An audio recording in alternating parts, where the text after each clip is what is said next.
two other wholesalers that we know that just started combining and trying to see how we can help each other out, I suppose.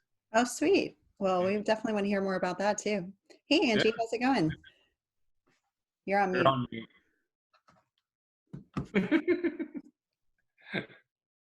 Okay, let's try this again. Good. How are you guys? Yeah. Good. It's good to see you.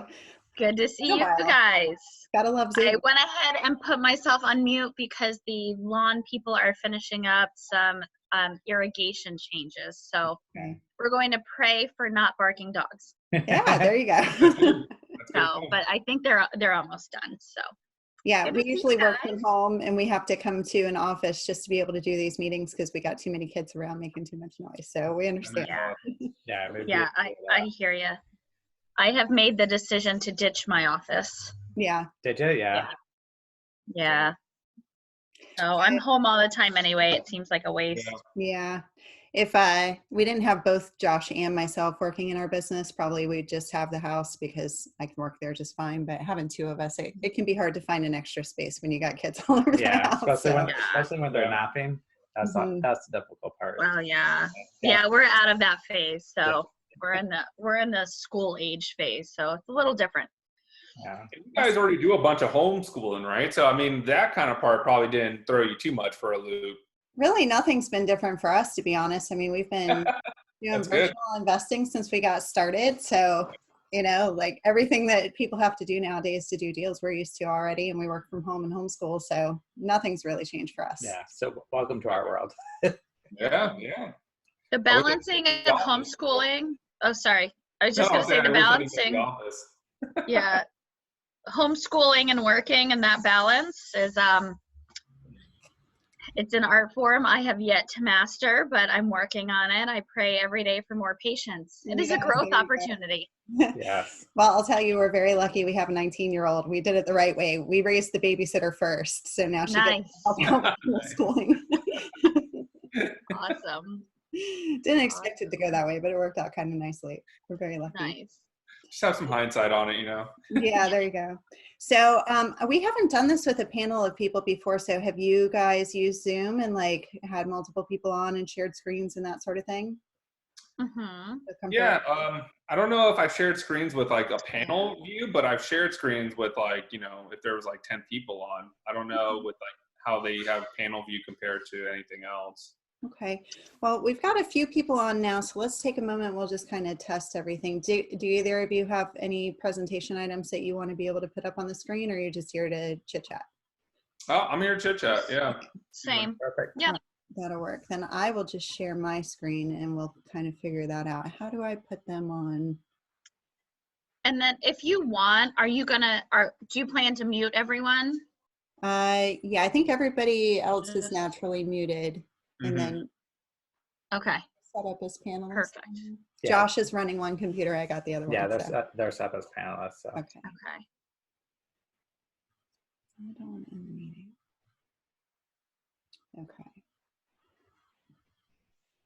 I know there's a way that you can have, well, I guess you guys are there on the screen. I wonder what happens if I hit present. Okay. That looks about right. I can see you guys on the screen.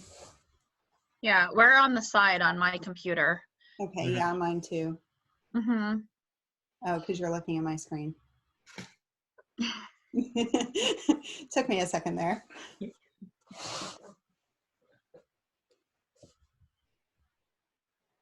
And we are actually in our old office. So there's me, Josh. You can see the door open behind us. That's our now office. We had both of these rooms and they're beautiful next to a lake. You can't see it, but there's windows and there's a lake out there. It's really nice. So we got these two rooms and it ended up just being too much for us.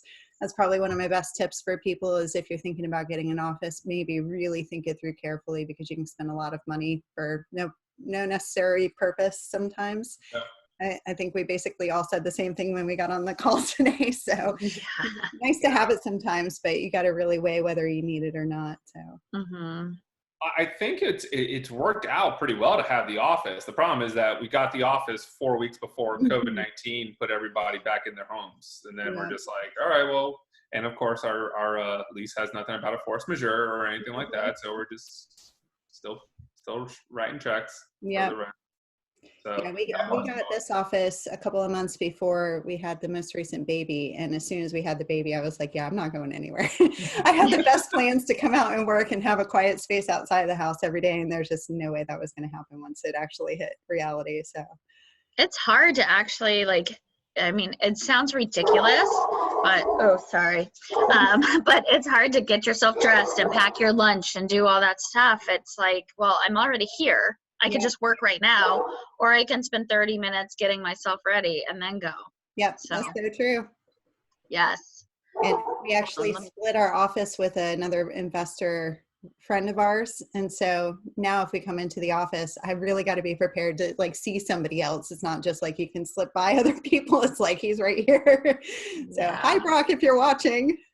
Yeah, I have the same thing. I sublet an office within an office. So it's like there's constantly people in and out. So it's not like I could just roll into the office in my casual clothes, as we like to call them around the house. Those are like daytime pajamas. Yeah.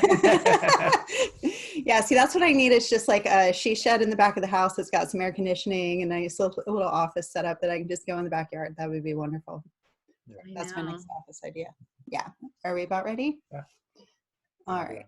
Well, we won't spend too much more time waiting on people, so hopefully everybody got the registration link to sign on. So just to get started, this is REI Live Orlando, and we've done just a couple of these meetings so far, and we're not always going to be doing them on a weekly basis. We were going to be doing it quarterly, but we decided while we're all hanging out at home or in our private offices doing social distancing still, we might as well do some Zoom meetings and share what's going on for everybody and still connect where we can. So welcome to our meeting this evening. And just to give you a little, who are we if you're not familiar with us? And I guess I'm going to have to move this over so that we can see this. We are here to serve you. We're not doing this to make money off of the meeting. We're not charging membership or anything like that. So we're here just to offer education and hopefully to collaborate with people and to all work toward our common success. So if you are interested in joint venturing on any deals, or if you're looking for a mentor or coach, then certainly reach out to us and let us know. We'd be happy to help. And hopefully, if you're here to network and collaborate with us or other people that are members, do more deals, make more money, and scale up, because that's something that Josh and I have been working on in recent years. And we'd love to be able to share our systems and automations and things that we're doing in that area with people to help people that are doing some deals grow into doing more of like a business than a hobby. So if you have any interest in those sorts of things, certainly let us know. And we love our vendor friends. I have this up here. I'm going to move this again. Just to share some of our friends that we really like. They're not paying us for any of this. So, if you're looking for somebody, these are just people that we highly respect and want to share. So you got Fern Burr of Mortgage Professionals Central Florida, and John Bolton, the Inspectigator. We got Soto AAA Incorporated for your flooring needs. Jay Bryan does surface and restoration stuff, flooring and countertops and all sorts of things. So if you need anything sealed or resurfaced, they're really awesome. Roof Max, we had a roof done recently where they do a treatment to it and it makes it pretty much like brand new, even if it's an older roof and you got brittle shingles. So far so good. We've been doing well with that roof. It looks beautiful and it's got a 5-year warranty on it. So we'll see how that goes into the future. I think they said that they're trying to get like FHA inspections to accept it for the roof life. So it's a big deal. Yeah, it really is. It was kind of cool too to see it in process and how well it works. So check them out, even just to look at their video online and see how that works. We got PCS Title and Trustee Land Trust Services and Joseph Siegel all in one-stop shop office there for our title needs, trust needs, and our legal needs. And Spectrum Cabinet Company. So just throw those out there. If you need anybody, feel free to reach out to us. If you need any other sort of referrals or anything, we're always happy to share with people.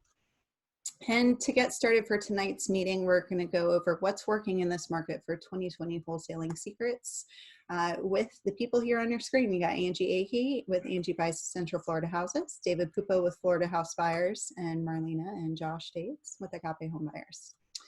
And we'll do just a panel discussion. I prepared a few questions just to ask us so we can all kind of give a little background on who we are and what we do. And then we can open it up for Q&A for anybody that has any questions. So here we are, and maybe I could get it off the screen and then it wouldn't be having to move around all the time, but there we are. There's all of us. And yeah, there you are. Okay, Man, so I really miss haircuts, man. You look at that. I like looking at that haircut that I had right before that picture, and then I look at this. I'm like, geez, my hair is like falling in on itself now. I mean, I wouldn't even have been able to tell if you didn't say anything.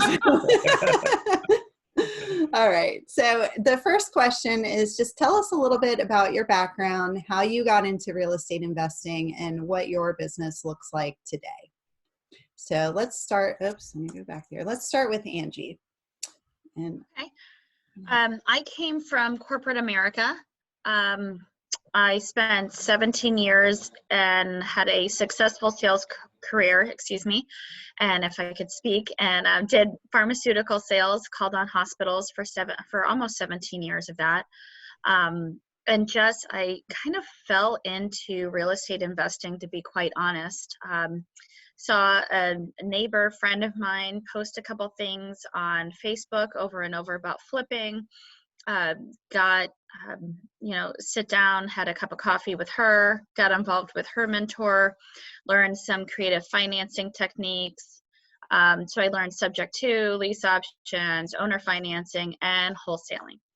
So, and I tried a little bit of everything to figure out what would work best for me. And I loved wholesaling. It just fit my personality. It fit my skill set very well. So it's something that I loved, and I fell in love with it. And I saw that I could make it a business and something that is scalable. So I could work in my business for a while and then work on my business, right? So that's how I got into wholesaling. I've been doing wholesaling, and I worked a full-time job and did real estate investing for 2 years. I look back and I'm not exactly sure how that all worked out, but it did. I made it out alive. very impressive. And It's grit and determination. That's how you do it. Yes, it is determination. So I quit my corporate job last July. Woo-hoo. And went full-time into my real estate business, which is wholesaling. After about, I'd done wholesaling exclusively for about 9 months at that point.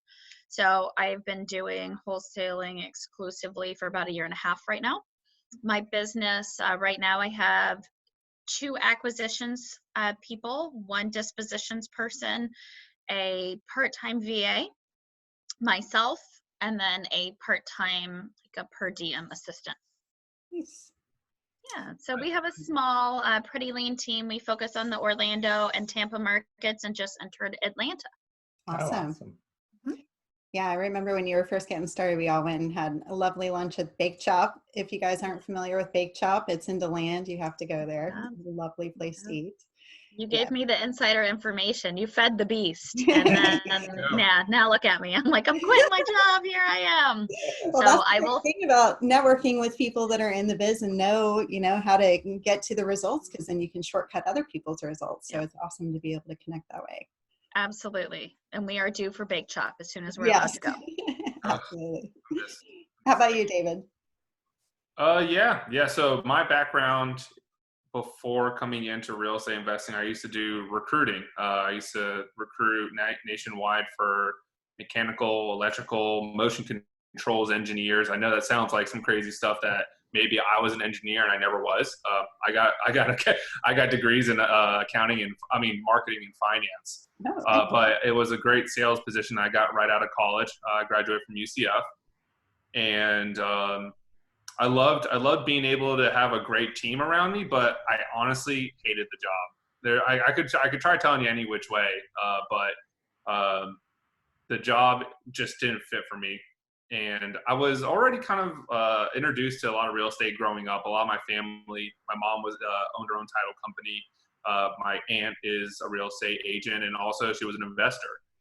So I decided to do what people always tell us not to do and go to like a thing called like Success Summit, and where they try telling you that they can make you a millionaire overnight. And lo and behold, it wasn't overnight, and it actually cost me more money.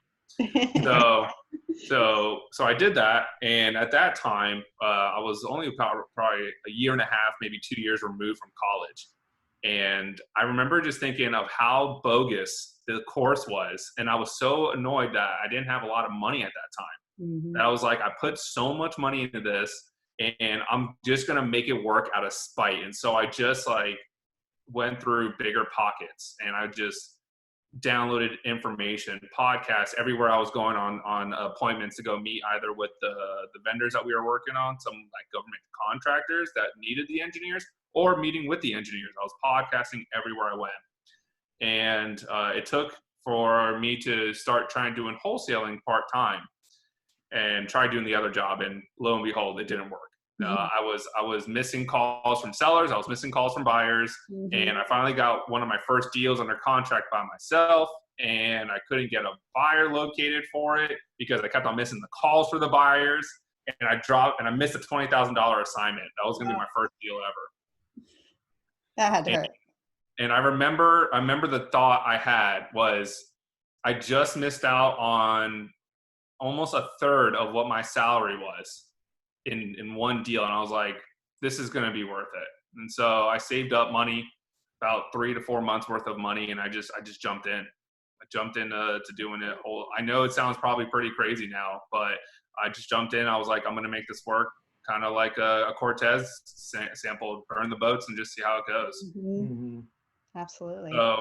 So I've loved wholesaling the most because I love the art of the deal. I think that's what wholesaling has really taught me a lot of, is really how to connect with people, both buyer, seller, doesn't really matter.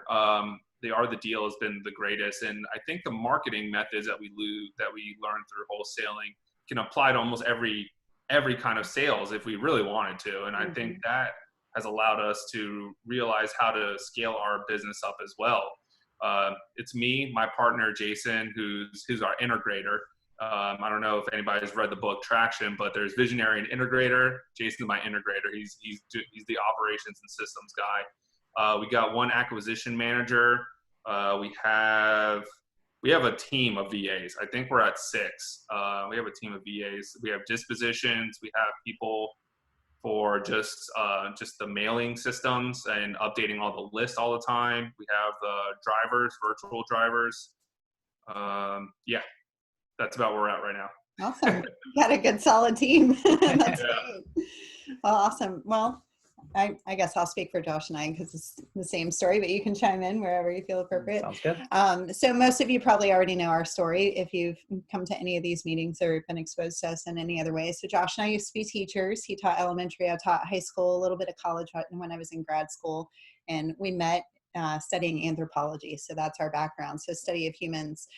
Which I think kind of lends itself pretty well to wholesaling because it is that understanding people and really being comfortable asking them questions. So a lot of our training was in, ethnographic studies where you have to ask uncomfortable questions about what people think and how they feel and why they think that way and feel that way. Mm-hmm.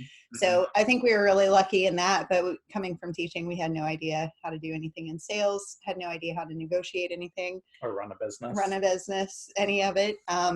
I read Rich Dad Poor Dad coming out of teaching because I knew I wanted to get out of teaching and do something else, even though I love teaching. It just wasn't the right environment for me, and I'd been in it for some time. So I wanted to take a leap of faith and do something else, and ended up rereading Rich Dad Poor Dad about 10 years after I read it the first time, and didn't believe it the first time, did believe it the second time, and decided, like you're saying, David, to just go all in. It took a little bit for me. Like I had to do some reading and some training and, go to my first RIA meeting and, talk to a coach and really feel comfortable that I thought that it was legit, that there were people actually doing it. It wasn't just something I saw in an infomercial. But once I did that, it was like, okay, whatever money we have set aside in savings, I had some in retirement, I was willing to take it out and just go all in for it. And I was so glad that we did. Josh and I ended up doing a few rounds of coaching, found some other coaches, and then, we continue to seek out coaching at higher levels for different things that we want to do. And wholesaling is one of those things that we really decided to focus on. And same thing as you're saying, Angie, like I learned all those other creative strategies on the front end, but it wasn't until I decided, what could I really go after that I think really suits my personality? What part of this do I like the best? And we've done the rehabs, and even though it's kind of fun the first time to go and pick out all the stuff, make sure it looks pretty, it's not always fun going through the actual rehab. Even though it's nice, like our first deal, we made $30,000 off of it. That was wonderful, except for that we make $30,000 on one deal sometimes now, and it's done in 30 days, not 6 months.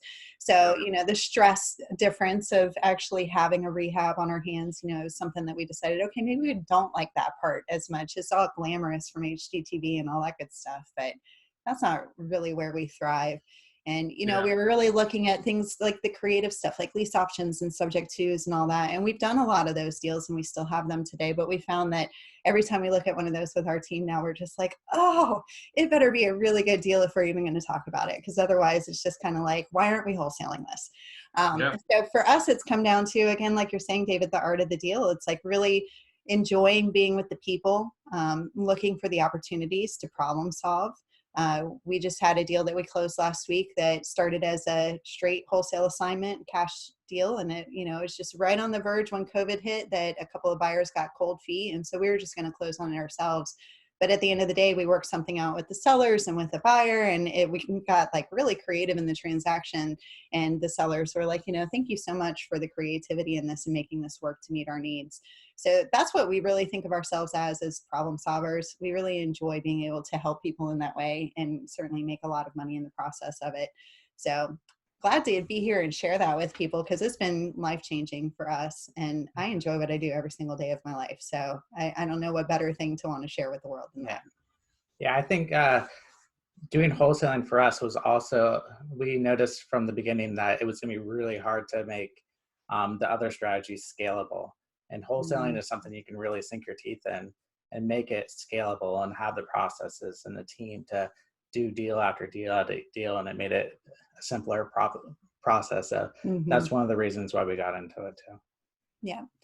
So now we continue like you guys to work on building our businesses. And it sounds like we're all in kind of the same spot. I mean, Josh and I, we have a few acquisitions people, some more full-time, some more part-time. Josh still helps out with that. I do the back end. Josh and I kind of split the visionary and the integrator roles. And, we kind of do our thing. We've had various manifestations of teams over the years. And so we're feeling really good about what we're doing these days. I can say, and we'll get into this more in a few minutes because it's one of our questions for us to all talk about. But the size of the team and the goals of the size of the business for us have changed over time. We started out thinking we were going to try and keep growing, and now we have very different ideas about that. So I think that'll be a great thing for us to all share with the people that are listening today. So that's our next question. What does the picture perfect future look like for your business and where are you headed? And if it's changed since you first started, then talk a little bit about that and why. And whoever wants to go first. Sure. What does the picture perfect future look like? That's funny, man, because I write my goals down. I write goals down every single day, and I time span almost every single one of them. What does perfect look like? I mean, I love knowing that I could be debt free. I'm very close. I've been periodically doing almost every single thing. All credit cards are gone. Car loan under 4,000. Student loans are at 5. So I'm really close on that. Besides a mortgage. Then the next real goal is to really be able to build up passive income. And I like thinking about how we can have a team underneath us being able to handle a lot of day-to-day things and stepping into the visionary role that I have. It's allowed to expand my thoughts a lot more. You read books like the 10X rule and you're like, oh, that's funny. Yeah. Let me just 10 times something. Right. Like it seems almost impractical. And then as I've been able to let go of some of the smaller mundane tasks and then allow myself to be in a more thought-oriented process. I like really connecting with some of the bigger players. I love being able to have really great conversations with people who own a lot bigger portfolios. It gives me a lot more opportunity to learn a lot more from a lot bigger people. I think what we've been really planning on integrating into our business to really help out with that passive income is actually what you both have actually alluded to, is really on the creative terms, subject to owner financing. I've always been very fascinated with it, but I wanted to make sure I introduced it into my business before I got shiny object syndrome, because I think I would actually be even further along than I am now if in the first year of doing this, I didn't get shiny object syndrome. that is the beauty and the pain of going to the local RIAs, is that you're like, oh my God, that person's doing this. Oh my God, that person just did this on a note. And then, oh my God, this person just made $65,000 on a really quick flip. And then you're like, where did I start? I started back with wholesaling. So I wanted to make sure before I ever put anything back into our system that I felt like I could at least step 1-2 steps back from wholesaling and be able to focus. Then I think that's where our business is going to be at now. We're going to we're going to have both active and passive incomes into it. Awesome. So as far as like size of your business, like what are your goals for how much, say, you're going to earn through your wholesale business on an annual basis? Yeah, I still write it down every single day. I want 7 figures. If it's in both active and passive, I'm fine with that. I don't need to just do 7 figures with just wholesaling. If that is the case, I'm obviously going to be pretty happy with that. But if it comes to the tune of being a little bit more with being in the creative financing route as well, I'm fine with that too. I want it to be able to have something that's very sustainable, growth oriented. I think, as you could probably tell by how we're building out our business, we're going to have, in terms of quote unquote real manpower in the office, we're probably only going to have 5 people, maximum 7 with wholesaling. And I think only 4 to 5 people when we grow out the terms and the subject to and creative financing, because I think that's going to be a separate hub for us. Okay. Awesome. So $1 million business basically is kind of like that tier that you're looking to hit. Awesome. Yeah. I put end of Q2 by 2021, then coronavirus hit. So hopefully I can still hit that. I hear you. How about you, Andy? So ironically, I have the exact same number. So I have the $1 million number for this year, and we are still striving for it, even with coronavirus. And the way I have the business split up, and when I look at my business, I look at it from a wholesaling side, from an acquisition, and then also a marketing / joint venture, whatever you want to call it, side. So about 3/4 of that $1 million will come from wholesaling, direct to seller acquisitions, and about 1/4 of that will come from co-marketing, JV, whatever you want to call it. So that's what right now we have 2 acquisitions one of them is actually moving to part-time. So we'll have 1.5, and then we have a dispositions person. So I really feel like, and we had a good conversation today, we can get to the goal and the number with the team that we have. Mm-hmm. So my goal, and your question is really interesting, because I have gone from starting out saying, listen, I want to keep it really small and this is what I want, to jumping on board with a mentor who was phenomenal. I learned so much from him, and I still talk to him, but he's, I kind of got on the scaling bandwagon for a while, and okay, well, I want to go into this market and grow it. And then I finally, and thankfully I can sit down and take a look and, have honest conversations with myself. And yes, I do talk to myself, but you have to, right? You do it every day. That's right. Every decision that you make is you talking to yourself. Exactly. But it really, I kind of got ahead of myself, and I lost the picture of what I wanted. Mm-hmm. And then I realized that I would be serving my business, and I really built this so my business can serve me, mm-hmm. and can serve our family. So that's why we said, okay, we really want to get entrenched in Central Florida. So Orlando, Tampa. And then we did enter Atlanta because it is a really good market, and we wanted to kind of try that out. We'll be in Atlanta at a minimum through the end of the year, and if things go well, then we will continue on.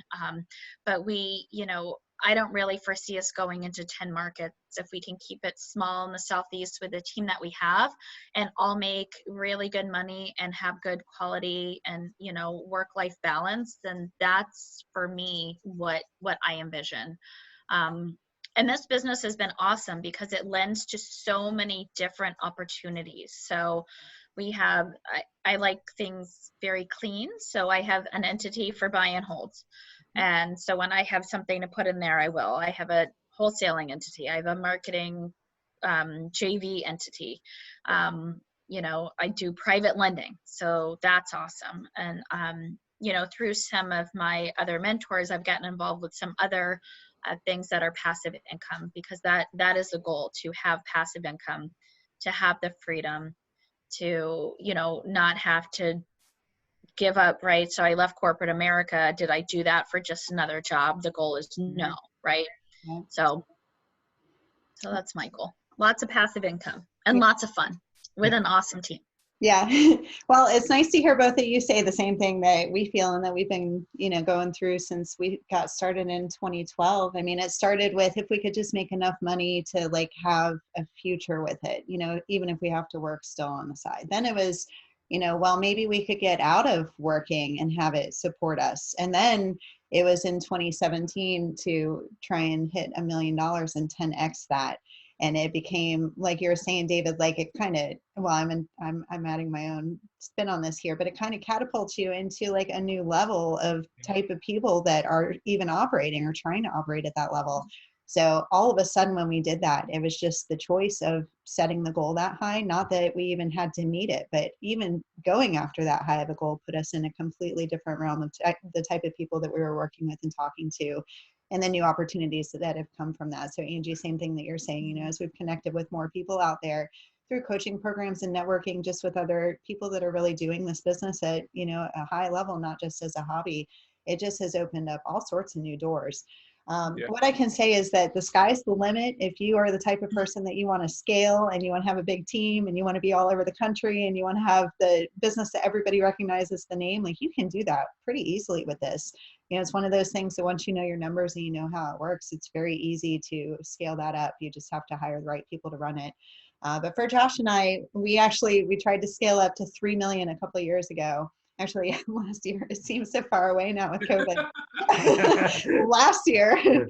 And as we got, we had a new baby last year, and then we had 2 little ones at the same time, which was a first for us.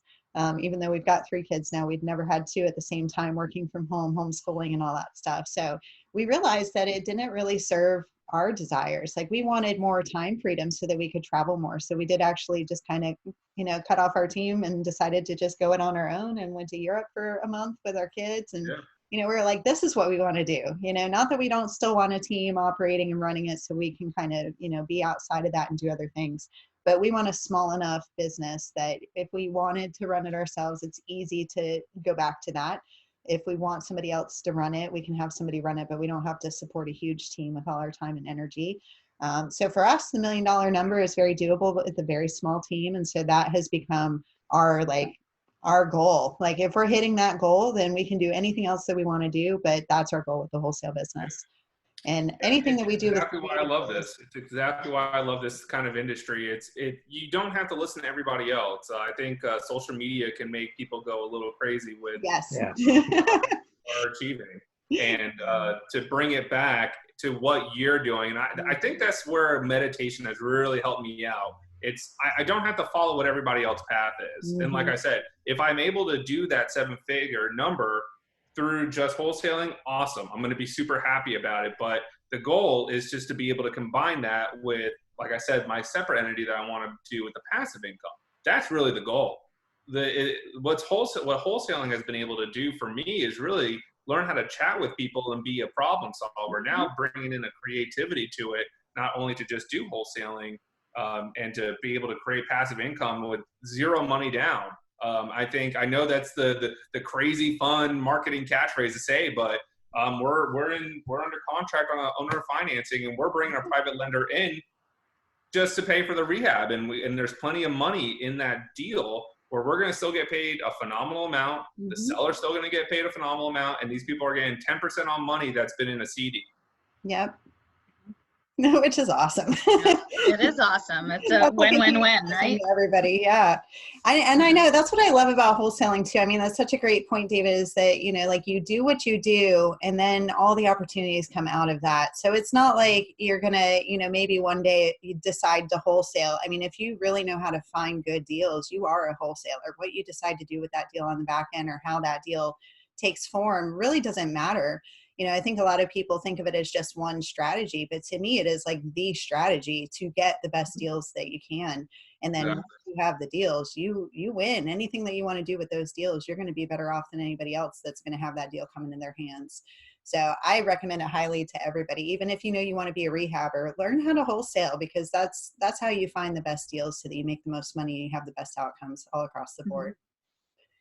And Yeah, I see rehabbers all the time in the wholesaling academies. And the couple that I've taught with another RIA, a couple of them have been rehabbers in there, and I definitely have seen them when we did Wholesaling Inc. back in Nashville. I knew they were actually, a couple of them were very big flippers in their own markets, and now in the current mastermind I'm in are and these are for people trying to do 7-figure wholesaling. One of the rehabbers is based out of Houston, and he's like, I don't really care about wholesaling, but I know that you guys are learning how to get the best deals. Yep. That's it. That's the whole point, right? That is right. And I think so many people don't understand that. You know, there's the people that think that we're just out there ripping people off, because who would sell to you a house at that price? Of course, they don't mind buying it from you because, hey, you got a good deal, right? But how could you possibly get a deal that low? And they don't realize that it takes talking to hundreds and hundreds of people and really understanding, you know, people that have problems versus people that really their only problem is they want to sell their house and they don't really have a problem. And, you know, when you get really attuned to people and what their needs are, it becomes really easy to find the deals as long as you're doing it in enough volume. So, you know, I think that everybody should learn how to wholesale. That's kind of my thought on it. That's why we do what we do here. We want right. Well, you that. want to share what you've been able to have in terms of success with others. And That's right. Because I mean, really coming from teaching, I mean, the most I ever made teaching with a master's degree in tenure was like $40,000. And same thing with Josh, and he was doing it longer than me. So when we made $40,000 in 1 month from wholesaling, just off of a few deals that were closing, I'm like, come on, Josh, you got to get out of teaching. Yeah. That's not getting you 7 figures, man. Exactly.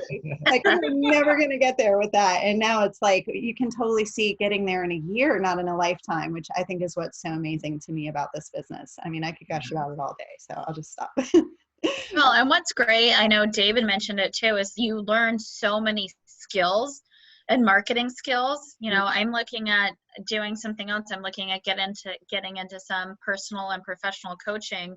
I'm not real estate related, you know, and kind of building that out as well. And all the skills I've learned from wholesaling and marketing, and, you know, I'm doing the carrot challenge and learning SEO words and, Nice. you know, all of this stuff. Yeah. And I'm learning Facebook ads, and I'm like, oh, and it really, for me, is not like that. Some people may, oh yeah, that's super easy. I am not a techie person. I am a salesperson. I can talk all day long. But when I have to learn all the technical things and the operational side of things, it is difficult at best for me, but it's been such a great learning experience for me, and has really helped me stretch and grow as a person, and will enable me to, in fact, launch yet another business. I'm like addicted to starting businesses now, right? It will allow me to start another business and to market it appropriately so that I can use that and serve other people. And that's what's so amazing, because I never would have, you know, it's amazing, you know, where God leads you. I never would have left, you know, corporate career. And I know you guys were talking about making 40 grand a year.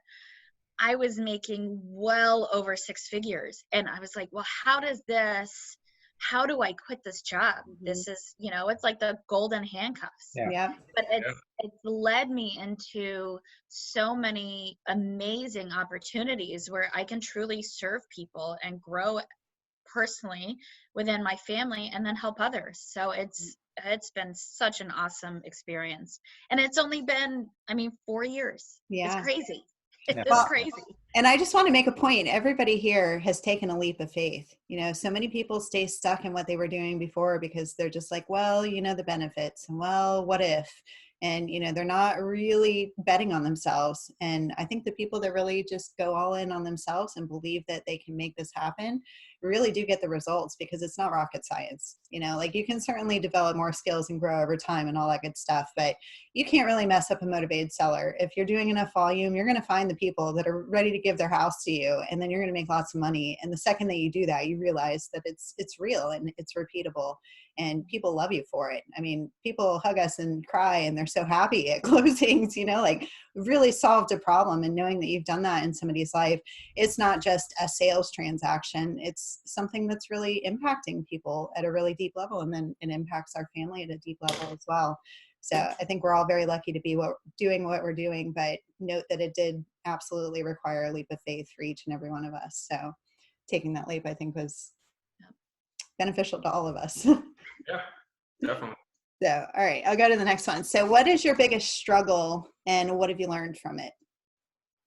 Biggest struggle. I think I actually hit on that. The struggles have, there's always a struggle, right? The first one was the shiny object syndrome. That was the first struggle, is really just having focus and clarity. I think that's the best way of really putting it. And I think in this day and age with, like I said, with social media, with everybody being able to find money or do something new that can make them a lot of money, everybody wants to jump. You know, even right now, I catch myself every once in a while. Like, I know a lot of my friends are jumping into stock market investing right now because obviously everything is retraced significantly or is on a landslide down. And then I've caught myself like, no, like pull back a little bit, you know.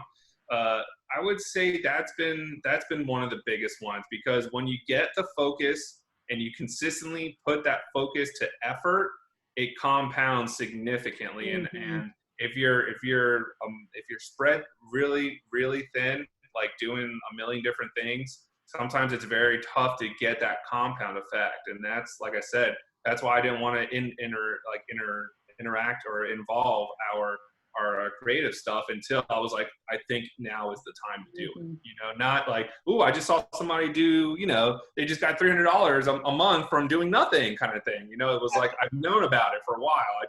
I wanted to make sure I had the discipline to wait. The current biggest struggle is honestly becoming, I guess, a leader to more than just like a partner, like me and Jason. It's now becoming a leader to make sure that the people are always motivated and inspired to be able to do more, and really developing a culture. That's been the newest struggle right now. And the way that I've learned from it is open, just being honest. Like Jason, like, how do you think I could have handled that better? You know, I'm somebody who has a little bit of thick skin, so I don't mind just, hey, did I mess up on, you know, how we had that performance review? So I think that's been one of the bigger struggles, but learning from it just to be able to really educate and serve people even better. Awesome. Yeah, I know with hiring, it teaches you a lot about yourself and what kind of leader you are. And even if you're naturally kind of, you don't mind being in that role, like every step of the way, you learn so much in the process. So I think it's an excellent thing to be doing. So awesome. How about you, Angie? I would say for me, just going back to the integration of things, it's been a struggle. But, you know, what I've learned from it is that if I really discipline myself and ask, I mean, you know, the resources we have there is a wholesaling community, and everyone, as long as, you know, for the most part, everyone I've interacted with has been very giving and helping. So what I've learned from it is to pick up the phone, send a text, Facebook message, ask for help. Hey, what's the best place to learn? You know, like I asked one of my previous mentors, I'm learning Facebook ads, you know, and someone's said, and I tried them before, they weren't successful. I know they're not very successful for a lot of wholesalers. And so I picked up the phone and I said, hey, I want to learn this. I know one of my buddies is having success with it, so there's no reason I can't. Where do I go to get the information to implement this effectively? And there was an answer. I said, okay, great. And I'm learning it. I'm implementing it. We already have good quality leads from it. Awesome. So I would say that for me is, you know, integration, anything operationally. And I've learned just to ask people. I mean, I know, David, I shot you an email the other day and I'm like, hey, this is a great deal. How are you getting this good deal? And I know Marley and I talked to you the other day. It's constantly asking and learning from people.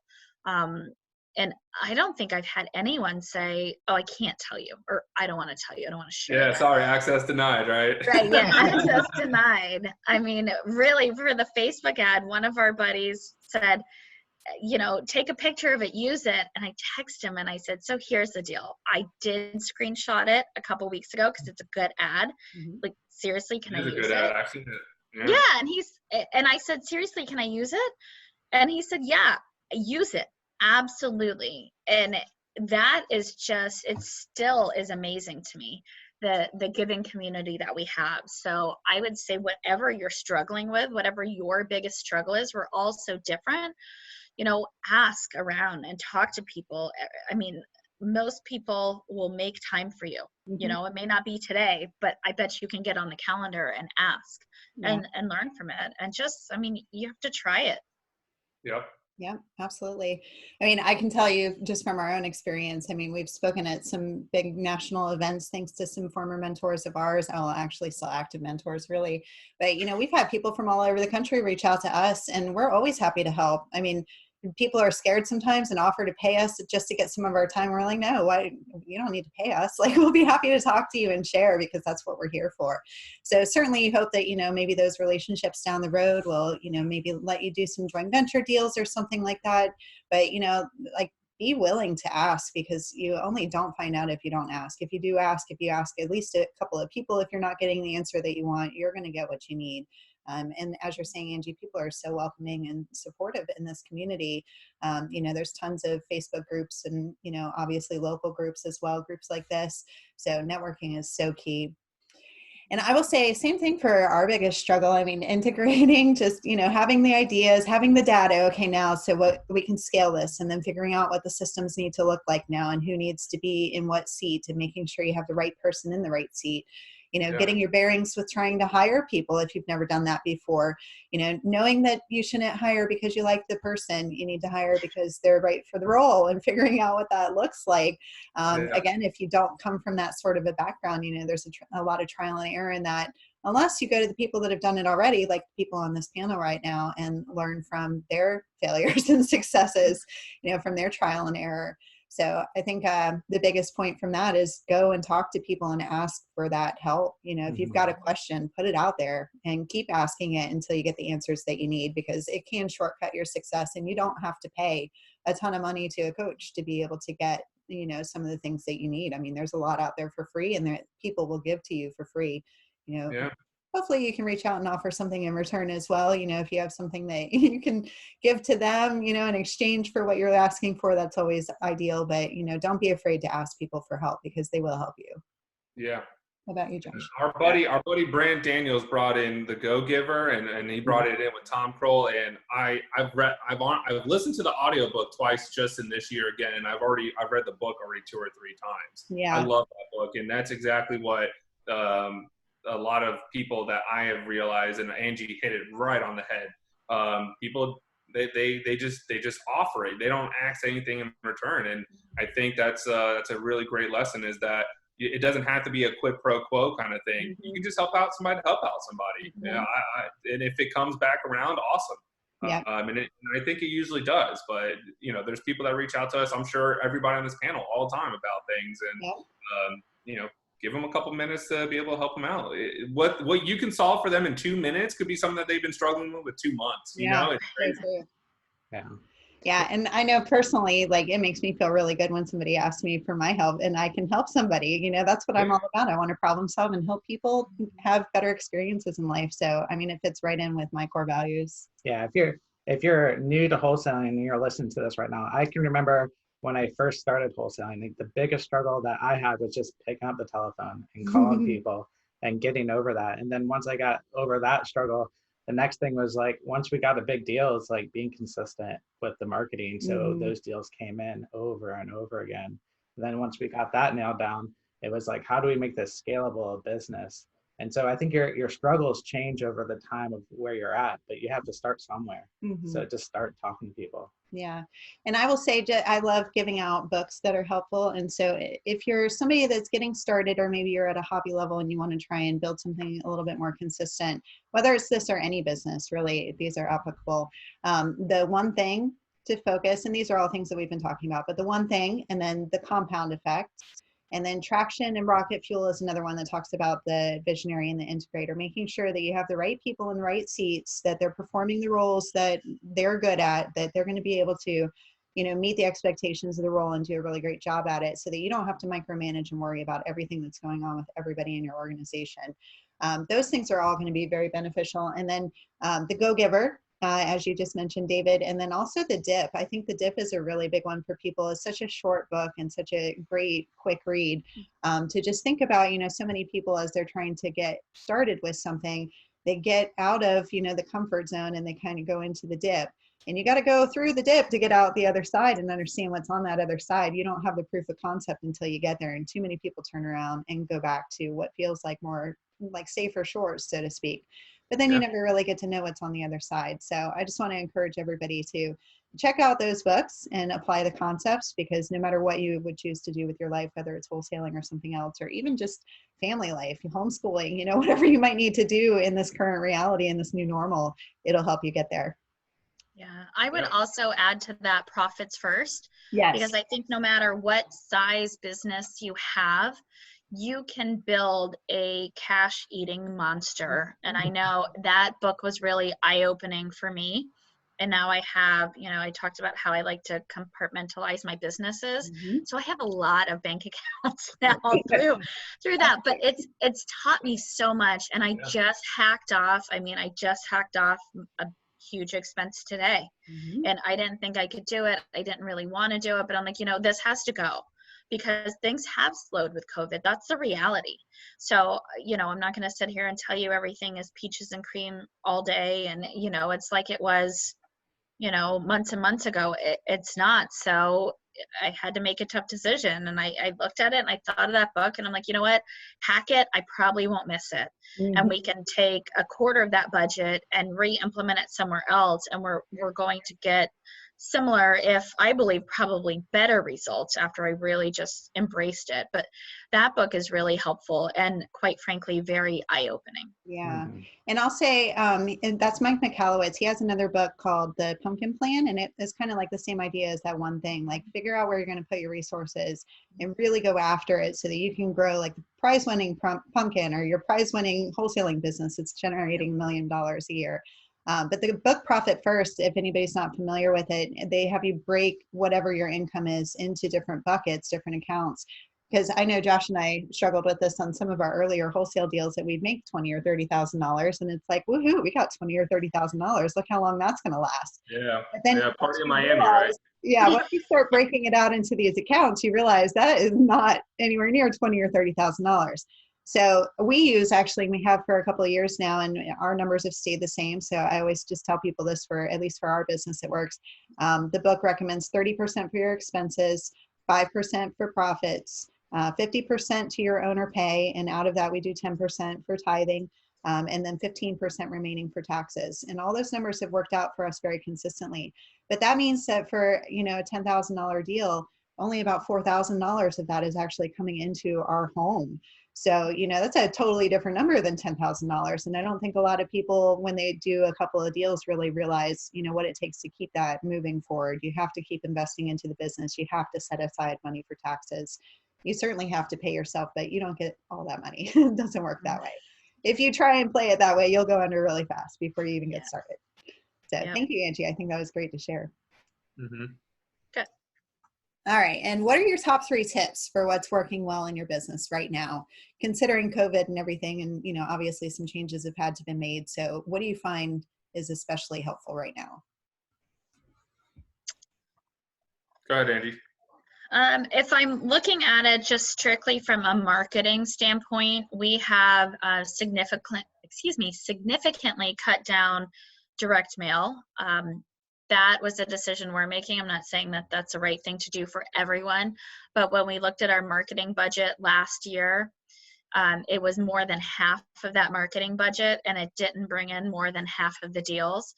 So now we are utilizing some marketing resources that are a little less expensive and have a larger ROI, because they are less expensive on the front end. So we have a cold caller We are doing text messaging, and we did these last year as well.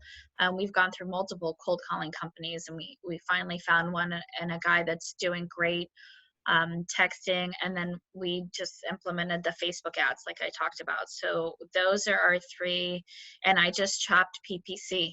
So I know people do really well with Google ads. Some here locally. I haven't found anyone here locally, correct me if I'm wrong, if any of you are, but that are strictly wholesalers that are really having huge success with it. I know other people are nationwide, but I just chopped it because it wasn't, I mean, really at the end of the day, we were breaking even, and it's a lot out the door to break even. So I cut that. So we're just focusing on those three. And well, I shouldn't say that, because I have a huge focus this year on referrals and building a network from people within the community, whether it be probate attorneys. We're working with a lot of realtors, other wholesalers, things like that. So that our goal for this year is for that to equate to 33% of our business. Nice.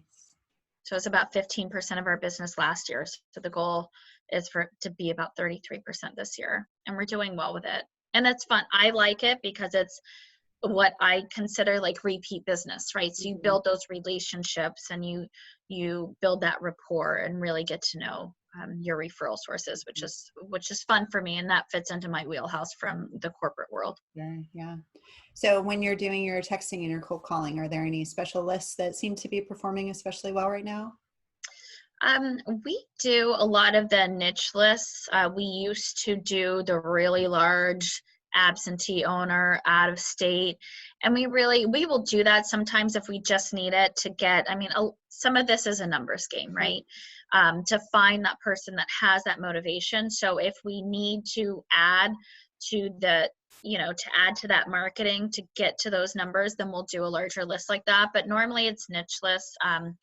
We market to probate, inherited properties, tax delinquent, liens, bankruptcy, divorce, evictions. Okay. So, and then you can list stack them too. So you're pulling out the people that really have multiple needs there, multiple motivation there. But everyone gets cold called, everyone gets text. So awesome. And you can retarget those, right, with Facebook? Yep. Is that what you're doing, or are you just doing straight Facebook ads? So I just started Facebook ads about 2 weeks ago, and I'll work on retargeting next week. Okay. So it's new, to be continued. Do a follow-up in the future and see how that goes. Awesome. Yes, we'll see. It's fun.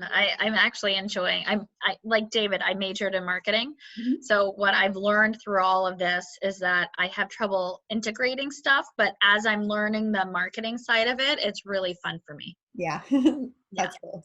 Yeah, I don't have that background, but if I can be behind the computer working on stuff and I'm learning something, I'm like, oh, that worked. Then I always feel awesome. So I know how you feel. Fun. How about you, David? Yeah, some of the things that are working pretty well for us in terms of doing immediate deals is that we are actually targeting a lot more on properties where people aren't currently living in them. Okay. People right now are scared to death of anything. Heck, going to Publix. So I truly believe that getting them out of a property, if they are not going to get kicked out of it by tomorrow, is going to be a very big obstacle. So we've readjusted some of our things to be focused on situations where the people maybe own the property, but they're not currently living in it. So it could be your evictions, it could be your probates, it could be your absentee equities, it could be driving for dollars stuff. I mean, we're hitting those lists harder right now than probably anything else. One of the biggest tips is, and if it's more than just, I'd say one, even maybe two people, is really right now with everybody being remote, we're all very thrown off on what our usual routines are. And we are making sure for our team that we are communicating 2, if not 3 times a day. Because we are now trying to substitute where we used to see each other, within an 8-hour period all the time. And now everybody's, now remote. So for our team, we've integrated some different things. Like it's something that's through Podio. It's called Smartphone. And I was talking with Angie about it. It's something that's a little bit better to help us out with tracking because right now KPIs to me are one of the biggest things that we're driving home right now. We want to make sure that the amount of offers are still being there, the amount of calls are still being there, because we haven't stopped the marketing machine, that's for sure. Yeah, it's a little bit more difficult. Another big tip I would say is that we've started integrating virtual tours for any properties that we have under contract. Any properties that we've done, and we just got one done actually at 3:00. We are trying to make it right now in this COVID-19 as easy as possible for somebody to be able to pull the trigger. And that leads to my third tip is really I've adjusted the numbers. I spoke with a lot of my big repeat buyers, see what they've adjusted. And I think to act like you're still doing the same thing from 2 to 3 months ago, you're putting yourself into a very bad situation. Yes. So we reverse engineered it. We went to the end. We went to the buyers first, and then we asked them what they're kind of looking for. And then with that criteria, how can we get that marketing of people that are absentee or not living in their houses, and then reversing that into how do we get those numbers to work for them? So that's been probably one of the biggest tips is really, if you have a buyer's list and you've had a couple of sales, if the people on here are wholesalers, talk to some of your people, see what they're looking at now, because one of my biggest mentors, that's a huge flipper, told me immediately, he's like, no way, 70% is gone for me. It's gone. If something's 70%, tack on another 5 to 10% just for holding costs, just in case. Yeah. And so that's exactly what we did. We tacked it up, we dropped it down, and all of our properties so far have been really good about being able to sell quickly because we integrated the virtual tours as well as adjusting the numbers. And they're easy to show because nobody's living in them, or they're renters maybe. Yeah. I've seen some of your virtual tour stuff. I mean, that stuff, it looks amazing. What type of technology are you using to be able to do that? Yeah, so it's a different kind of camera. It's called a Matterport camera, and it's actually a buddy of mine from college. If any of you guys want a recommendation to him, I don't know if he'll go all the way out to New Smyrna. I don't know. I know for Angie, if you need that recommendation, you just let me know. But it's something called a Matterport camera, and you kind of just place it in every single room that you're going to take a visual, or even outside or whatever. And the thing itself just takes literally a 360 view of every single room. Yeah. So by the time you compile all the different images that it has throughout the entire property, it creates that virtual tour. It's awesome. It's really awesome. Living in 2020 is pretty awesome besides COVID-19. Yeah. Yeah, that's awesome. No, I will take that recommendation. So feel free to get that on over if you would. Yeah, you might as well give it to me too. I'll at least ask. Yeah. And then likewise too, in regards to communicating with your team, we talk multiple times a day, both from a dispo and acquisition side. But one of the things I learned from our cold calling company actually is we've integrated Slack, because we were sending so many text messages back and forth and calls, and Slack's just a really great way to communicate. So great. So yeah, again, me not being techie, I was like, oh, it's Slack. I have no idea. So you guys sound like you know what it is. But for anyone that doesn't, it's been such an awesome tool for us, and to be able to communicate with our VAs and individually and search stuff. It's been really helpful. Oh, it's so great. Jason, my integrator, introduced that to me, and I was like, you think that something just with messaging wouldn't be so revolutionary and inconvenient, but man, when you really get into Slack, you're like, wow, this is awesome. So it is super cool. Yeah. Oh, that's awesome. Well, David, I know people on the line are going to want to know this, so I'm going to ask you, how are you approaching valuations with your deals right now? Yeah, it's setting the expectation right with the sellers right now. What we would be at probably was maybe, if we do the maximum allowable offer thing of the ARV and you times it by 0.75, 0.7, whatever you want to do, and then you minus those repairs. And then even for wholesaling, you minus the wholesaling fee, right? So we simply just made the decision in our company, we're going to drop it to 0.65. We're going to drop it to 0.65, keep everything pretty much a similar pace, and just set the expectations up front with sellers. Most people have understood it. Most properties are not selling the way they were. And I mean, we have plenty of statistics to show that showings are down 60 to 70% around the nation. and some things are getting pushed back in terms of closing. So Mhm. I think if they have any kind of brain, they understand that this COVID-19 has put everything into either a halt or a very slow thing. And I see somebody reach about COVID-19 addendum. We are 100% using COVID-19 addendums. Every single property that we're getting under contract, because you just don't know. You Mhm. just don't know right now. And why you wouldn't give yourself an extra layer of protection, I don't know. Yeah, absolutely. Always make sure your paperwork is very favorable to you, because Mm-hmm. you don't want to get caught right at the end when you're ready to close and then paperwork is your issue. So yeah, definitely make sure you include those things. I mean, Yeah. we wrote it right into our contract, so it's just a part of our contract now until we decide that it's appropriate to take it out. Yeah. It Yeah. might not be until the end of this year, or maybe not even until next year. We don't even know. There could be a double dip on this kind of virus. Hmm. In Yep. fact, that's pretty much to be expected. Yeah. So you never know how long we're going to be in this. So Mm-hmm. it's funny because here they just opened up the beaches in New Smyrna. And so people, even in the middle of the week, it's like they're catching up on spring break since they're not back to work and school yet. Yeah. And like everybody comes out to New Smyrna from all over Central Florida. And so it was crazy. And people are like, yeah, you can go out to the beach now. And people are, I mean, it was like it wasn't COVID. There was no social distancing going on. Not at all. And I was just driving down the beach side and I was like, yeah, we'll see what happens with this in about 2 weeks and how many people in Florida are now going to be infected with the virus, which I don't try and be fearful about that kind of stuff. But, it's just, people open the floodgates and it's all like all at once. So we'll see Yeah. what happens with it. But so Angie, how about you? Do you have any other methods, or what are you doing right now for your valuations? We about the same. We dropped it 5 to 10% at least, and we feel like that's a pretty good number, and seems to be pretty well received. So that's what we've done, and so it seems to be, and everyone that I've asked, it's about that same. Ideally, I think you go in at about 10% less than where you were going a couple months ago. I think you have to be at least 5% less than where you were, minimum.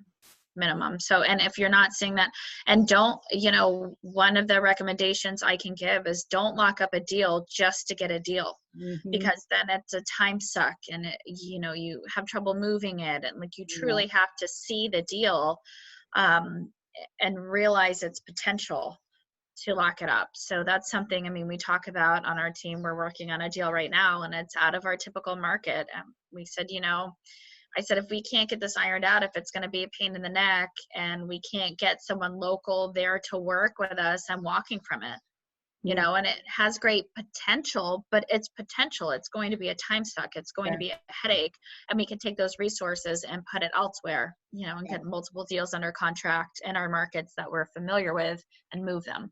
Yeah. So. Well, awesome. Well, I think, that leads into my 3 tips. So if you want to go first. Yeah, well, one of our tips that has been really successful for us in the last month or two is just going back into our database, and people that told us they weren't going to sell for 6 months to a year, we're reaching back out to them and saying, hey, has anything changed? And a lot of those people, we have 3 deals where it's an elderly parent that wants to move back closer to their kids during this time that are deciding to do it today instead of because who knows what's going to happen next. A lot of people don't even know, with health complications and being away from family, like what's going to happen in this environment right now. So you just never know. Yeah. So our last couple deals have been just going back through the follow-up. So if you've slowed down on any marketing, I would say you still have a huge list. There's a lot of potential there. Or if you don't do follow-up, which I know a lot of investors don't, they'll spend the money to do the marketing and they'll sift through the leads and they're like, nope. And then it's all gone. Whereas we're still like, well, not today. And we'll call you again tomorrow. And we're going to keep following up until we either get the deal or you sold it to somebody else or tell us to stop calling. And I think that a lot of newer people don't get the results they're looking for because they are only looking for low-hanging fruit deals. So if I was going to give 3 tips, I know Josh just gave one, but I'll get, and you can You give can 2 more. go. You're on the panel too. My 3 would be to make sure that you're working on your inner game stuff. And I mean, my tips are for any market, is really not just for COVID. And maybe it's just because nothing's really changed for us. So our numbers have changed, obviously, but that's not my tip specifically. But I would say make sure you're working on your inner game and you're taking massive action. If you're not used to taking massive action, use this time of everything being dialed back to take more action, because you have the opportunity to do so now. If you've got kids at home and you're struggling with that, find ways to carve out some time for yourself so that you can invest in yourself during this time. I know it's not as easy for everybody, but there are ways, if you're choosing to do that. The second thing is, don't stop marketing. If you already are marketing, don't dial it back right now because of the uncertainty. If the market is uncertain, that's the time to go forward with your marketing. Obviously be smart about it. Don't be wasting money if you notice that you're not getting a return, but make sure that you continue marketing, because your business is going to run off of leads. No matter what business you're in, you've got to market, you got to have those leads. And then my third one is to make sure that you're talking to your end consumer. So if it's your buyers or you sell another product or service, you got to be talking to those people, to the people that are going to buy from you, and asking them what they're going to be willing to pay, what they're looking to buy. Because if you're just winging it and trying to, Angela, like, hey, I can see the potential of this deal, let's go under contract.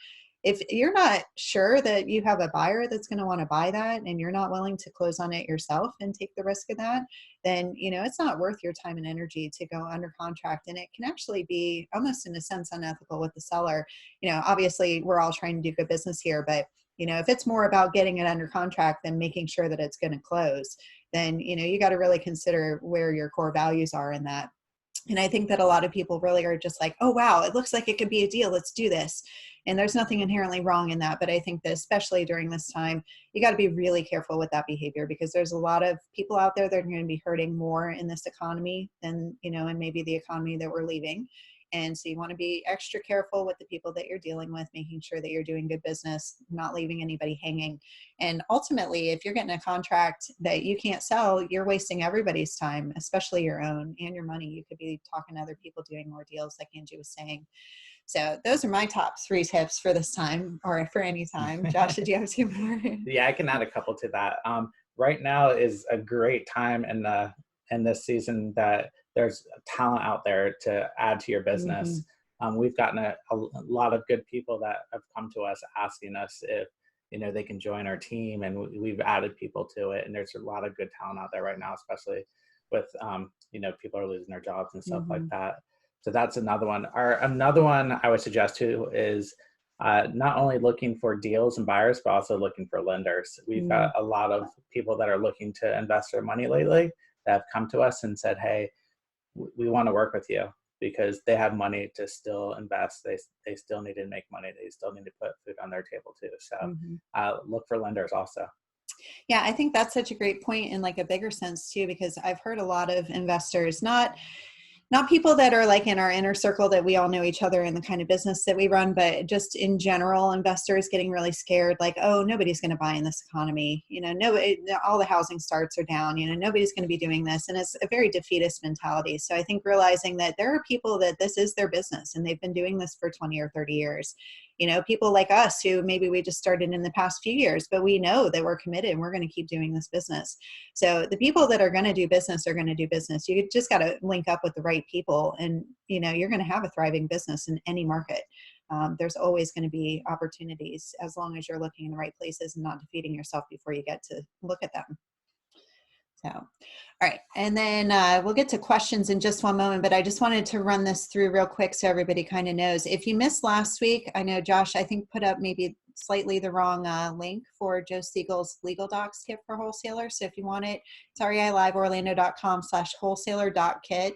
And you just click on the link there and it'll send him an email, and it'll send us an email so that we know that you reached out to him, just so that we can kind of help out if need be for any reason. If you don't hear from him, let us know. And if you want to register for next week, we're going to do cash and cash flow with Don Wallard. He's going to be talking about things that you can do to generate both fast cash and long-term cash flow some of those creative type of things that you can do. And I can tell you, after speaking with him, he's got some really interesting strategies to share that I don't think most people are really looking at right now in this market or in any market. So I highly recommend you checking that out. You can sign up at reiliveorlando.com/cash and cash flow. That's for next week. And then let's go ahead into any questions that anybody has for anybody on the panel. It could be general or it could be specific, any topic related to real estate investing or anything that you've heard here. Yeah, so if you have a question, make sure you go ahead and put it in Q&A, not the chat, and we'll go ahead and make sure we try to answer all those questions.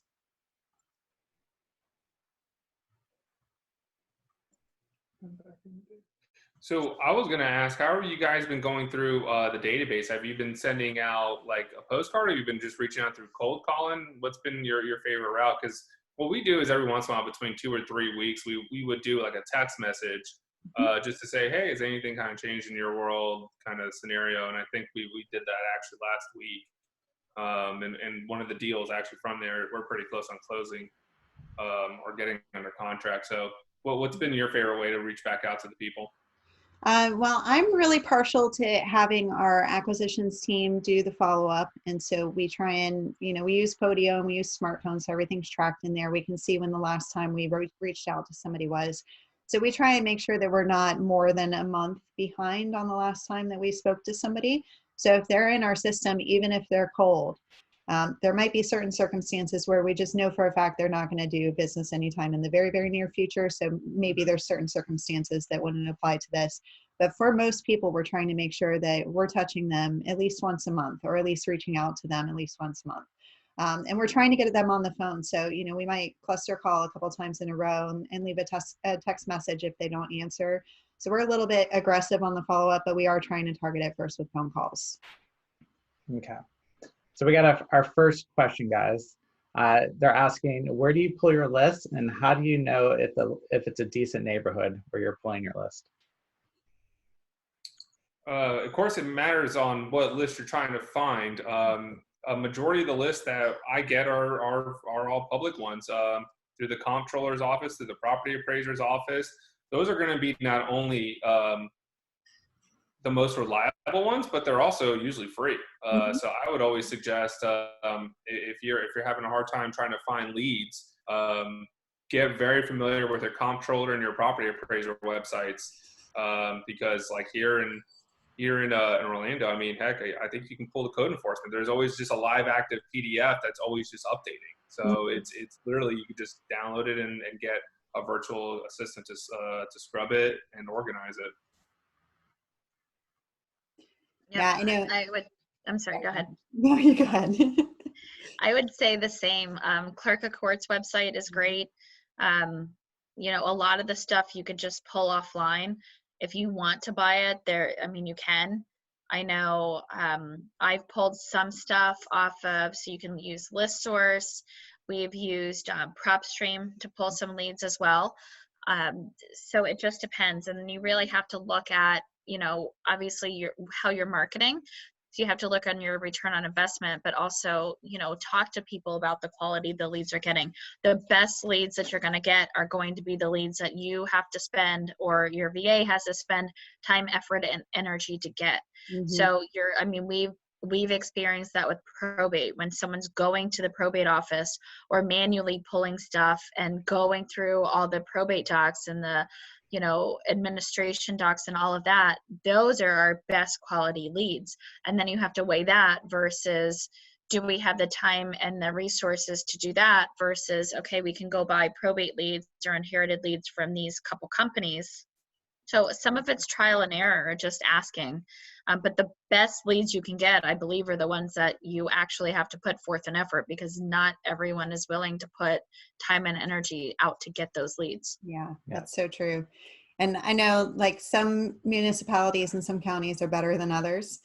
If you're in a county where it's all online and it's free and easy to get, then probably a lot of people are going to be using those lists. So not that makes them bad lists, because it doesn't. It's always going to be a volume game and then also a skill game.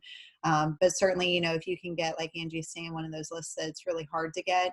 I'll give you an example. Here in New Smyrna, I tried to get the code violation list a few years ago. I didn't get anywhere on the phone. So I went in person and I spoke to the lady that runs the department, and she was like, no, that's impossible. There's no such list. And I'm like, I know that there is. And so who do I need to talk to? She's like, yeah, I'm the only one. And so I ended up actually putting through a FOIA request for public records through the website for the city. There was just a little form that I had to fill out. And then the office representative called me like the next day and said, hey, I've got this whole big pack of papers printed off for you. It's $8. And it was the lady that told me it couldn't be done who was the one that pulled the report. So sometimes just being a little persistent and really trying to look for ways to get a yes instead of just accepting that first no that you get can get you the gold that nobody else is going to really work that hard for. And I see that happen a lot, you know, like Angie is saying, the harder that you work for it, the more likely it is it's going to be valuable for you, because not as many people are willing to go to those links. We do a lot of buying off a list source just because we've always done some of the bigger lists. We do also build from the county records as well across multiple counties, and we have a virtual assistant team overseas that helps with that. So there's a lot of ways that you can approach it. We've considered buying it, but currently right now it's cheaper for us to pay people to do that for us rather than just buying it. But as far as looking for the good neighborhoods to be in, that was the other part of that question, you can go to listsource.com and you can do a search in whatever county that you're looking in. And if you're hearing this and this was your question or you want to know about this, go ahead and jot this down as some notes or check out the recording later. But you can do a search for properties that have 100% equity that have sold in, say, maybe let's say in the past 2 months, if you're trying to look for people that have been buying during COVID. You know, normally you might do 6 months or a year, but find the people that have paid all cash for the property. And then look for, if you go to buy the list, you don't actually have to buy it, but you go to buy the list and you tell it that you want to buy a partial list. And it gives you different options for how you want to search it. So you can search by zip code, and it'll give you kind of like a spreadsheet view that you can actually export, and you can get a list of how many in each zip code were cash transactions during that period. So you can kind of target in where are most of the cash transactions happening in a given area that you're looking at. So I think that that's a good way to do it. Of course, if you're driving around, you're driving for dollars. Another way that you can do it is visually.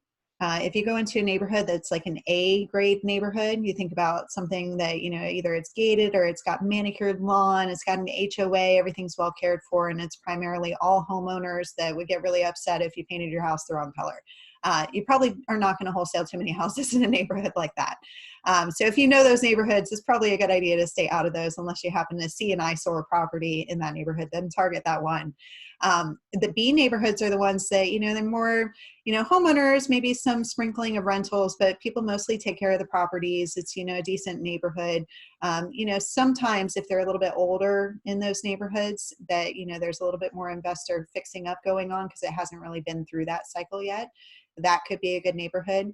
But really your bread and butter for wholesale deals is going to be those C grade neighborhoods that are mostly rentals. It's not bad enough that you have a lot of boarded up properties around or it's unsafe, certainly not a war zone, but in a place where, you know, people would like to buy a home if they could get affordable housing that was nice and fixed up from an investor. That's good for an investor to want to go in and rehab it, or that it would also be good for a rental property, that it's a safe neighborhood, safe area. So we really like those C grade neighborhoods. If you're looking visually, I'm sure, you know, any locality that you're in, you know, those neighborhoods and those pockets. So you can certainly target those, especially with things like driving for dollars, if you're looking at building lists that way. So this is a follow-up question. Can you, one of you guys explain scrubbing the list? You guys scrub the list? So scrubbing a list is essentially just making sure that you're removing people who are on any kind of do not call list. There's also attorneys that are kind of sneaky about it. You have to pay a little bit more to make sure that that part's scrubbed out, but it is indeed illegal to reach out to people who are on the DNC, and you can pay very greatly if you do reach out to them. So with every list that you do, you want to make sure that they're getting scrubbed. Mm-hmm. And so the way that it's scrubbed, like I said, you can match it up. There's a lot of VAs that provide this service, but you're just comparing that to the national DNC list and making sure that they're all getting removed from there. Mm-hmm. And some of the services out there for cold calling or cold texting will offer you the opportunity to scrub against their own internal systems. Mm-hmm. So you just have to check around with whatever service that you're using for that. Okay. Yeah. The next question for you guys is, what text services do you use or recommend? So we have used both Roar and Lead Sherpa. We just switched to Lead Sherpa a couple months ago. I personally highly prefer Lead Sherpa. Number one, it's text compliant, which makes me happy, makes me feel good and safe. And everyone has a different risk tolerance, right? But for me, I really didn't feel comfortable, knowing that mass texts were going out. I also really like their platform. So the way that it reads is similar to your phone. And it's also easy for our VA to send stuff to acquisitions and I can hop in. So from the seller side, they don't know if they're talking to Jenny, Ronnie, or Angie, and they shouldn't know. So it's very seamless. It is another, software, but that's what I've preferred. And we do get better response rates. I also like that I can look at the metrics and the KPIs. They're very clear. And in our previous service with Roar, we really couldn't. And that's I know some people love Roar. Just that is my personal opinion and experience. And I'll just say out loud for everybody, if you don't know, KPIs are key performance indicators. So that's the numbers that you would be tracking to see what your results are, just to make sure that you can track that over time and you actually have a business and not just, a feeling space, like maybe it did well, maybe it didn't do well. I think it did well. I spent a lot of money on that. Maybe I should stop. And I think most people operate their business that way instead of with KPIs. So traction's really good to help with that. There's also scaling up. If you're in that phase of your business, you can check those out for help with KPIs. I'll say we have used Roar and we just recently transitioned over to Batch Lead Stacker, which sounds like it's very similar to the Lead Sherpa. And we like it so far, although it's kind of new for us. But yeah, so we're doing the same. How about you, David? Yeah. We use Lead Sherpa. I think we're not nearly probably reaching out to the amount of people that you could with the other texting services, but I think something in wholesaling that's not brought up a lot is actually the defensive side of making sure you're not reaching out to these DNC people.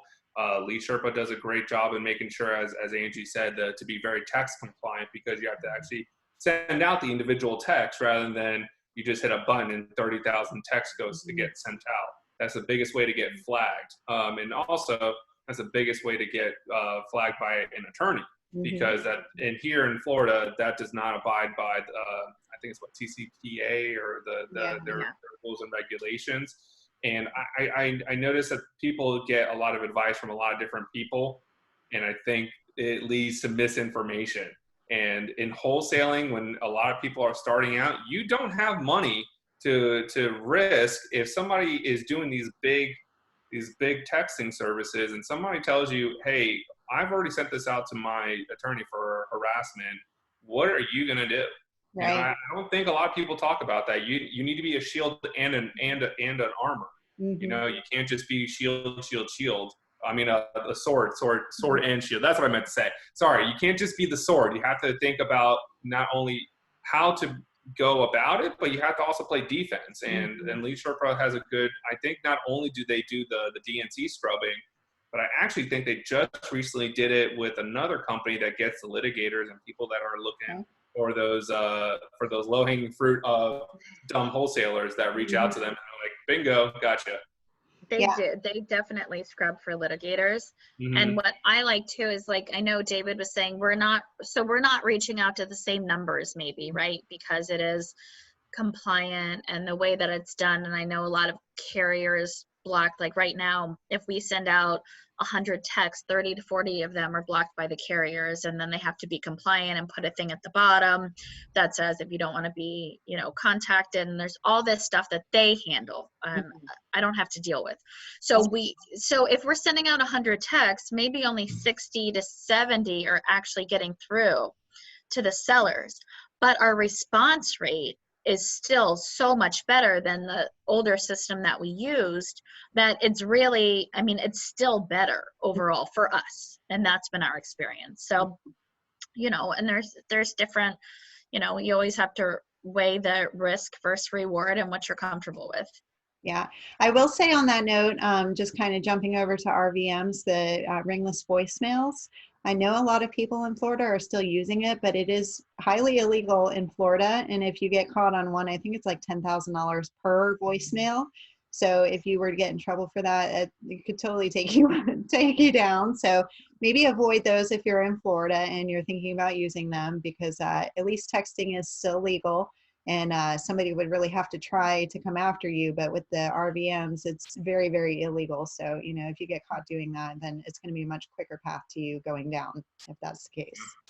Just remember, we have some of the biggest attorneys in all of the nation are based out of like Orlando. Yeah, Morgan and Dan Newland are like two, I think, of the top three biggest law firms in terms of.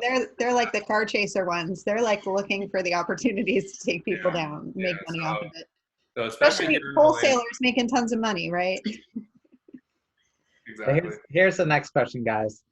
This person's saying that they're talking to a lot of sellers that are saying that they're interested in selling, but they want to wait right now, possibly because of the COVID situation. Are you guys hearing the same thing when you talk to sellers? Yeah, definitely. I mean, like I said, we've strategized to make sure that we're not reaching out to a whole bunch of people that are in that situation. But once again, like I said, people are afraid to go to a Publix. You think that they're going to somehow magically start selling their house and buying another house in this kind of time is I think it's a little bit difficult to do, unless once again they are in a very, very dire situation that if they don't sell the house, they're out of it by Friday or something like that. So I think you have to understand what the circumstances are. Everybody is wearing masks everywhere they go. They're 6 feet apart from everybody. So like everybody's a little bit more in a panic right now. So unless you're in New Smyrna Beach on the beach. Unless you're on New Smyrna's beach, yeah. Then you're partying. You're wheeling your keg out to the beach. Yeah.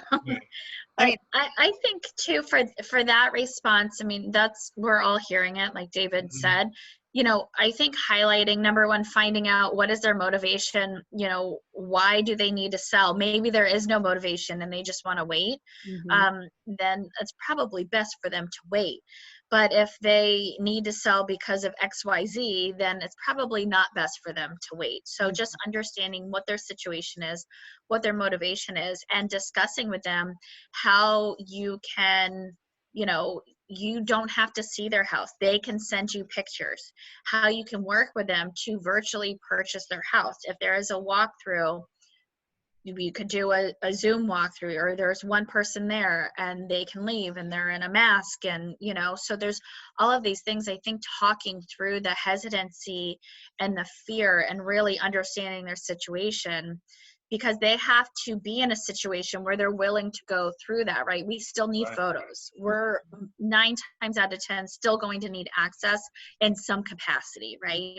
So if there's no motivation, then you're probably talking to the wrong person, number one, and you're definitely talking to the wrong person right now. Yeah. So just, you know, talking through that and helping them understand. I mean, we've had people send us photos, you know, all the time just to help.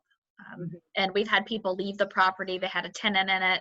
So we coordinated where the tenant could leave for an hour, and then people wore masks in, and everyone was okay with that. So it's understanding their comfort level too, because everyone's is different. Just like if you ask all 4 of us on the call, you know, David may not want to go to Publix and I may be okay as long as I wear a mask. So everyone's comfort level is very different. So just understanding that and being sensitive to that right now. Yeah. And I would say, I mean, going back to what Angie said, if you're talking to somebody who's not motivated and ready to make a decision today, they're not motivated. And that doesn't mean that they won't be tomorrow when it's the right timing for them. But if you're talking to those people, just recognize there's nothing you can really do.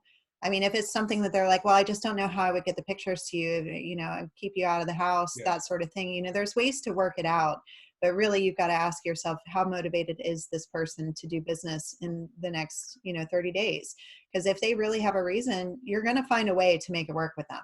You know, a motivated seller is not just going to decide to wait 6 months. The motivated seller really has to move forward. So, you know, that's what you're looking for. And if somebody's not ready yet, then just take it at face value. They're not ready yet. You know, follow up with them. Make sure that you follow up closely, because that can change at any moment. You never know. Yeah. Our next question. Are you guys locking up deals that are tenant occupied or requiring vacant possession at closing given the eviction That's a status. good question. So like what to do with tenants in place that officially don't have to pay right now. Yeah. So they're harder to move for sure. I know we have a policy if we have to take over the tenant or we're giving someone extra time that we hold back a portion of the funds that they don't get until the tenant has either moved out or they have left their own house. So that's what we kind of do in our contracts. Yeah, that's very standard for us, but I would say right now we're looking at the numbers a little bit differently on occupied houses, just to make sure that we're accounting for worst case scenario, even if it's in the price or it's in some sort of a holdback. You know, whatever it is, we're making sure that there's enough accounted for that, you know, if it takes 6 months before, you know, we can, I don't think it would take 6 months to get the person out in most cases, because a lot of times they're month-to-month tenants that you're taking on. But if you knew it was going to be a long-term tenant and this could go on for a while, you definitely budget that in, make sure that your buyer is protected or that you're protected if you're going to end up taking down the house yourself. Yeah. We've done also on one of our deals recently is also a cash for keys situation. That's probably going to be the easiest way that doesn't involve any kind of legal matters. It's always a little bit easier. And if people don't understand what cash for keys is you are essentially offering, and you always make sure you get this in writing, and you do it after, but you're essentially offering them cash to be able to move out of the property. And then once they are removed from the property, you pay them out that money. Do not ever pay them before. That is probably the dumbest thing. You might as well just throw that money into a fire pit. That's gone. Yeah, and you need a written release of possession so that they're stating they're not coming back in exchange for that money. Otherwise, they'll come back. Yeah, we always have them sign something, and we always pay it after they're removed. Yeah, it worked out pretty well. I would just say, if you feel like you have enough time, then you can also, I sometimes like to put it back on the seller. It's easier in some counties for the seller to do it than some random investor coming in that doesn't have any real, I mean, they have contract interest, but they don't own the property. They don't take it as sometimes as serious. So understand where you're at with whatever that property is and where it is, and understand that sometimes the seller, and maybe you offer them a little bit more to do that. Yeah, we've actually had one of our sellers do cash for keys for the tenants. So it's not always something you have to take on yourself. You know, have that conversation, say, listen, if you need out of this property and you need to sell it, there's a tenant, here's what I need you to do. And you're not getting your money from closing until we're clear this person's out. So helping them understand that and walking them through and providing them with the tools to do that. They may not even think, I didn't know what cash for keys was before I got into wholesaling and real estate investing. But now, you know, we talk about it like it's nothing. So introducing them to the concept and talking it through and providing them the resources. And that all goes back to, if you're working with a motivated seller and your job is to solve the problem, they need the problem solved, you're going to figure out a way, you're going to put your heads together, and you're going to find a path forward. And that's how the best creative deals come about too. It's not from just looking at every deal through a creative lens and saying, hey, I could make this into this. It's looking at the situation and saying, what's really necessary here? How can I help this person? How can I make sure that I'm protected, or my buyer is protected if you're going to sell the deal? But, you know, just making sure that all the pieces fit together for everyone involved so it can truly be a win-win. And when you do that, it synergizes and things are wonderful. Okay. So next question, guys. This person wants to know, how many leads are you buying each month or quarter? We have one caller and not sure how much data is too much data on a monthly or quarter basis. Should we be buying super targeted or a super wide list? Okay, so like a list for cold calling and how much they're calling on a monthly basis, is that right? Yeah, so they're wondering how many leads they should get. Should they be focusing on the bigger lists or more targeted lists during this time? I think it totally depends on the system that they're using. So you have, I mean, your cold calling company can probably answer that better than we can because everything's so different. So there are dialers that are single dialers, triple dialers, 10-line dialers. So, and then there are different softwares that go into it. So I mean, I can't tell you that if you provide, and some people track call times better and talk time, and they're really on them, and time between calls has to be X amount of seconds. And so I would turn that back around to whomever is asking and say that's something that I would recommend you ask whoever you're working with from a cold caller or cold calling company, because that software and that dialer, you should know how many leads they can burn through in a day. And some cold callers call 8 hours a day. I know some cold callers, some companies will say, okay, 4 hours a day, they're burnt, they're spent, they're not effective after that. So what does a day in your cold caller's life look like? Is it 4 hours? Is it 8 hours? Sometimes it's 6. So I think digging into understanding that the dialer and the system a little bit better is, I realize I give you a non-answer and I'm sorry, but that is what I would recommend doing. I think that's I don't actually do cold a really calling, so valid answer. I would be kind of useless on this one. I'm not a big fan of cold calling, to be honest. But hopefully Angie's answer replied it. No, A non-answer. I think that was a real answer. I mean, it's so true. So I'll give you a, for instance, like we do some cold calling, but we don't do enough of it and haven't done it for a length enough of time to be able to dial in those numbers even for ourselves yet. So I think what Angie's saying is totally true, even when you've been doing it for a while. But Brent Daniels is, TTP guy. And we've worked with him. Their team does some cold calling for us, so they do have the numbers. And we've heard him talk about how when he would do it himself, he'd be calling a list, and for every hour that he was on the phone, he would get probably one good yes or maybe lead, and it might take him 15 hours worth of calling to get a deal. When he transitioned to having somebody in his office making the calls under his oversight, those numbers went to like 1 for 25 leads. And so it's obviously taking them longer and more leads to get to a deal. When it went to somebody out of the country, whether in the Philippines or he's got people in, I believe it's Costa Rica now, they get different numbers for that. I think it got up to like 1 to 65 or something when he was dealing with the people in the Philippines. So it really depends who you're using to do the calls, how much oversight you have over them. Like Angie said, what systems you're using. I think it does also come down to the list. You could call a big, huge equity list and have very few people that you talk to actually be interested in selling, or call a very, very small probate list and burn through it in 20 minutes and maybe talk to a few people that are interested in selling. So just like lists with mailing or texting or anything else that you do, the type of list that you use is going to make a big difference. But then also, what are you feeding the team and how much can they handle? And everything that Angie's saying is kind of like there's so many dials there to figure out what works for you. So I would go with Angie's answer. You need to figure out those dials yourself and what works for you and get a track record of your numbers without trying to shift things every 5 minutes. Like just set it and watch it happen and see what kind of results you get. And then ask yourself, what do I want to test in this? And then only test one thing at a time and see what kind of results you get from that. And that'll help you dial it in as you go. Yeah. So David Knight wanted to add to the conversation, which he's exactly right. He was stating that if a tenant is current on their payment and they have a valid annual lease or they have a lease, then you have to abide by that lease. You can't kick them out. That's right. So just added to that conversation. He's the previous person was asking about evicting or getting people out.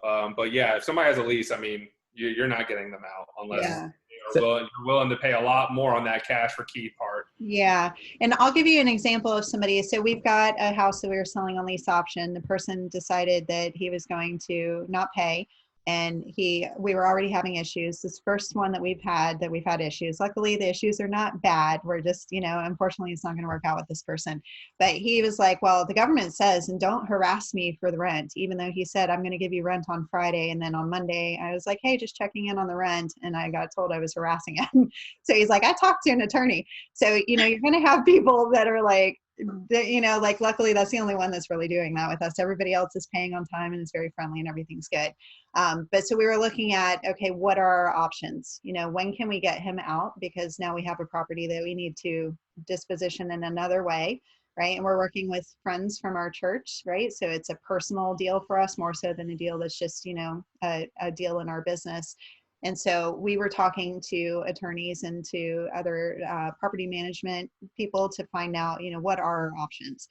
So what we have with him is he's on a month-to-month lease. And while we cannot evict him for non-payment of rent, we can serve him notice that we're not going to renew his lease for the following month. So he has until the end of the month, still owes rent, of course, But then he can be evicted for holding over the property after his tenancy has ended, and he's still liable for any money that he owes for back rent.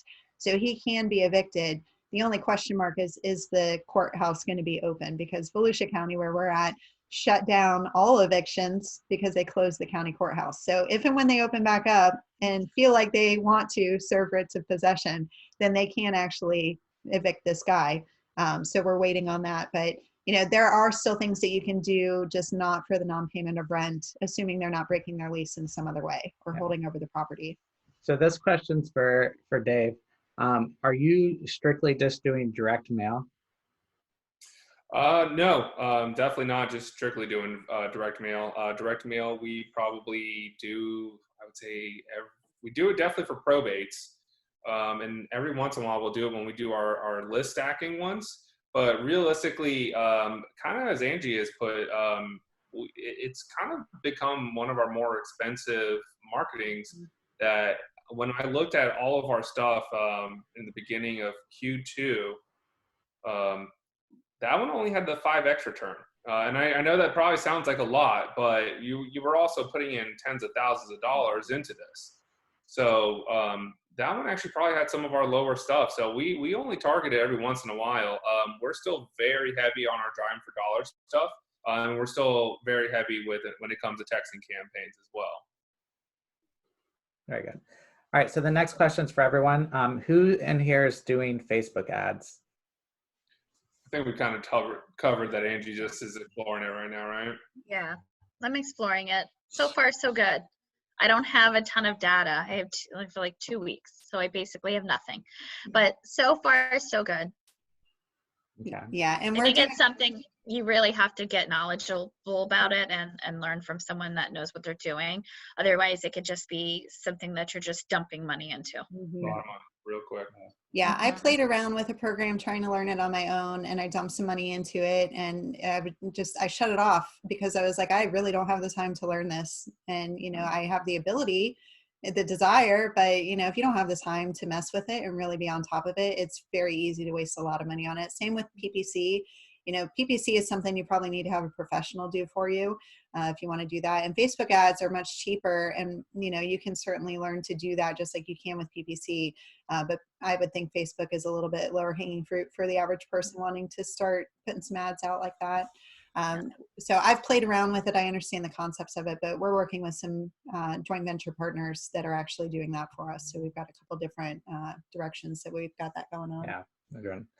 All right, next question. What is your choice of cold calling services, and who do you recommend? So I use a company out of Colombia.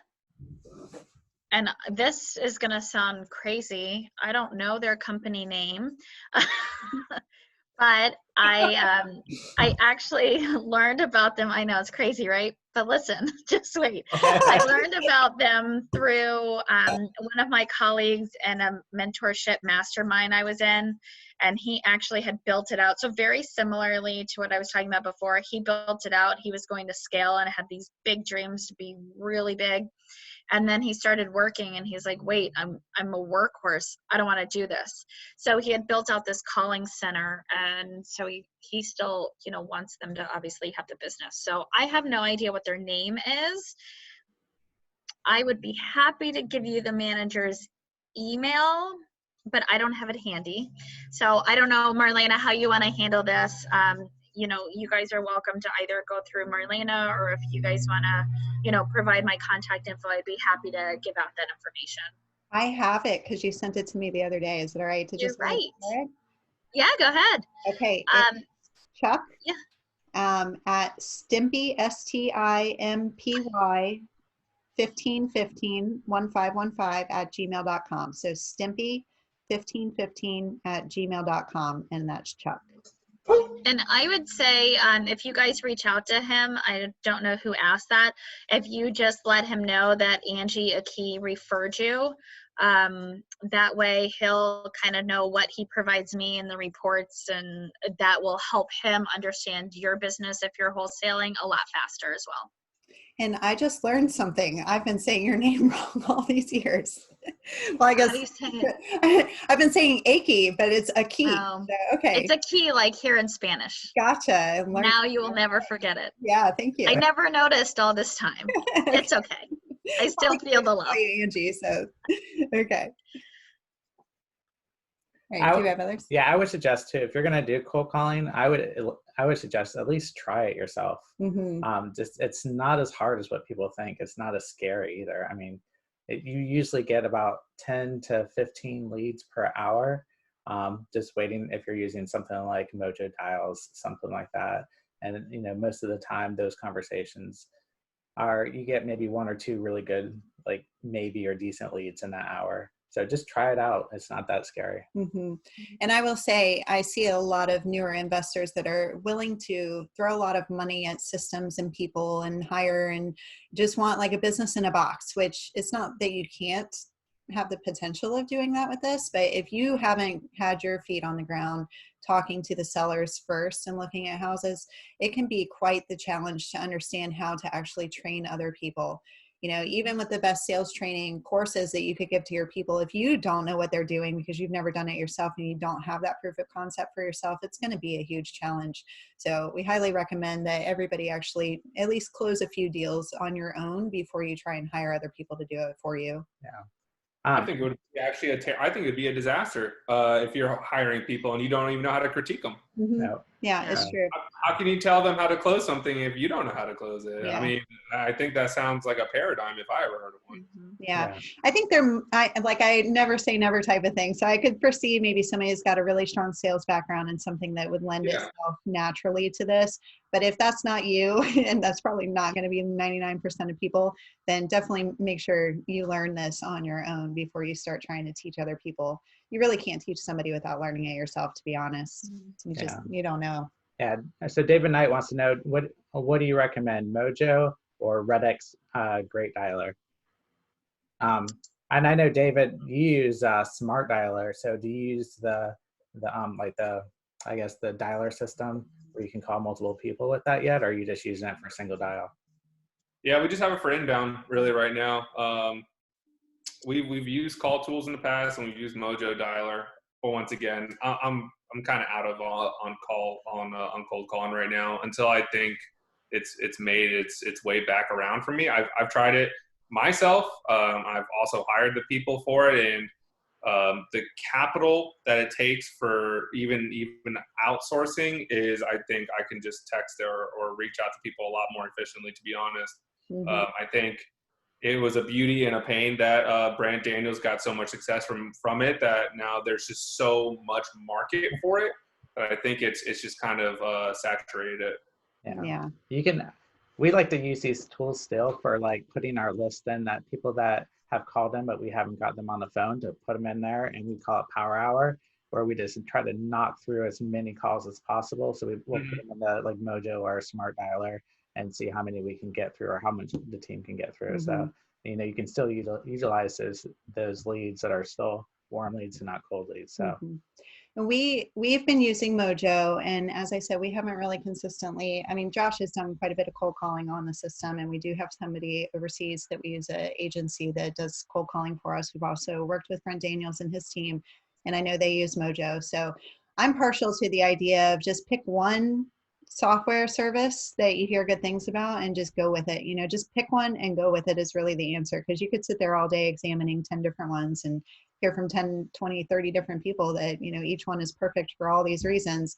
But really at the end of the day, you don't know until you start using it. Like, you're never going to be able to predetermine what you need until you get on there and learn what you actually need. And at that level, they're all going to work for you. So like we use Podio, and we really like this smartphone that is in Podio. So we use that. We've tried to apply our calling system, since it's right there in Podio, to the new Smart Dialer that will give you multiple lines and act like an auto dialer. But we haven't had really great results with that yet, because it's still kind of in its infancy stage, and the way that it's matching up to our Podio, we'll have to like redesign some things to make it work the way we want it to. So even though we have another option, we still are using Mojo because we know how it works, and it works well. It's got a long history. They've got good customer support. At the end of the day, you just need a service and go use it. Yeah, I think a lot of people get I think a lot of people get a little too overly analyzing on the actual medium rather than maybe the data or the person that's using it. I think those are much more critical components than the actual dialer system. I didn't see any differences in terms of my call, and I did get some success from it. Like I said, I think there was a certain time where we had 4 or 5 cold callers. And the amount of money they were at just 2x. And once again, I'm not in any medium that it's at 10x. I mean, that's at 2x. Everything that we do is making sure that it's paying for itself and then some plenty. But it's the people that are calling it and the data that you're using it. All the other dialers, they're all multiple dialing systems. It's all going to kind of come around the same way. It's a car, you know? Yeah, agreed. It's true. Agreed. And hold on, I'm going to say this really quickly. And so now I lost my train of thought. Okay, never mind. Go ahead. Right. I'll remember in a minute. So next question's for everyone. What CRM is everyone using currently? Podio. Podio. It's king. Podio. It's been the best to scale up with. I know that there's a lot of them that are really good for beginners. I know Infusionsoft is a really good one too that a lot of people use. I actually started with Podio, and I think I just got a lucky break that it's also been the one that's been easiest to scale up with throughout the entire time. We have it now, and it's a beast, but it's a beast because of Jason. It's not because of me. Can I borrow him for just a day or so, maybe? Reach out to him. I mean, he's a whiz, man. He is a whiz when it comes to that stuff. So. Oh man. Yeah, I started messing with Podio in like late 2014, early 2015, somewhere in that range. And I was like, oh, cool. Look at all these things that you can do, back when I was spending way more time looking at Podio than I was talking to sellers. And then I finally realized that that's never going to get you anywhere. So it really doesn't matter, again, what system. It matters what you're going to do with the system. So you can have one of the free, easy systems that all it does is put like a name and address in there. Maybe you can put a tag on it. It doesn't really do anything fancy. But if you use it consistently, you're going to get just as many deals, if not more so, as the person that's got the fancy Podio system that, trust me, I have to fix it all the time because I built it and I don't know what I'm doing. And, you know, I hire developers and then I got to explain my rationale and my logic to them so that they can fix it. Or I can go buy somebody else's program that has all the bells and whistles and not be able to adapt it to my own needs. It really doesn't matter at the end of the day. You need something functional and you need to use it and use it in a massive way. That's the most important thing. And I remembered what my thing was. So David was mentioning 2X and 5X, you know, so the return on the money that you're putting out.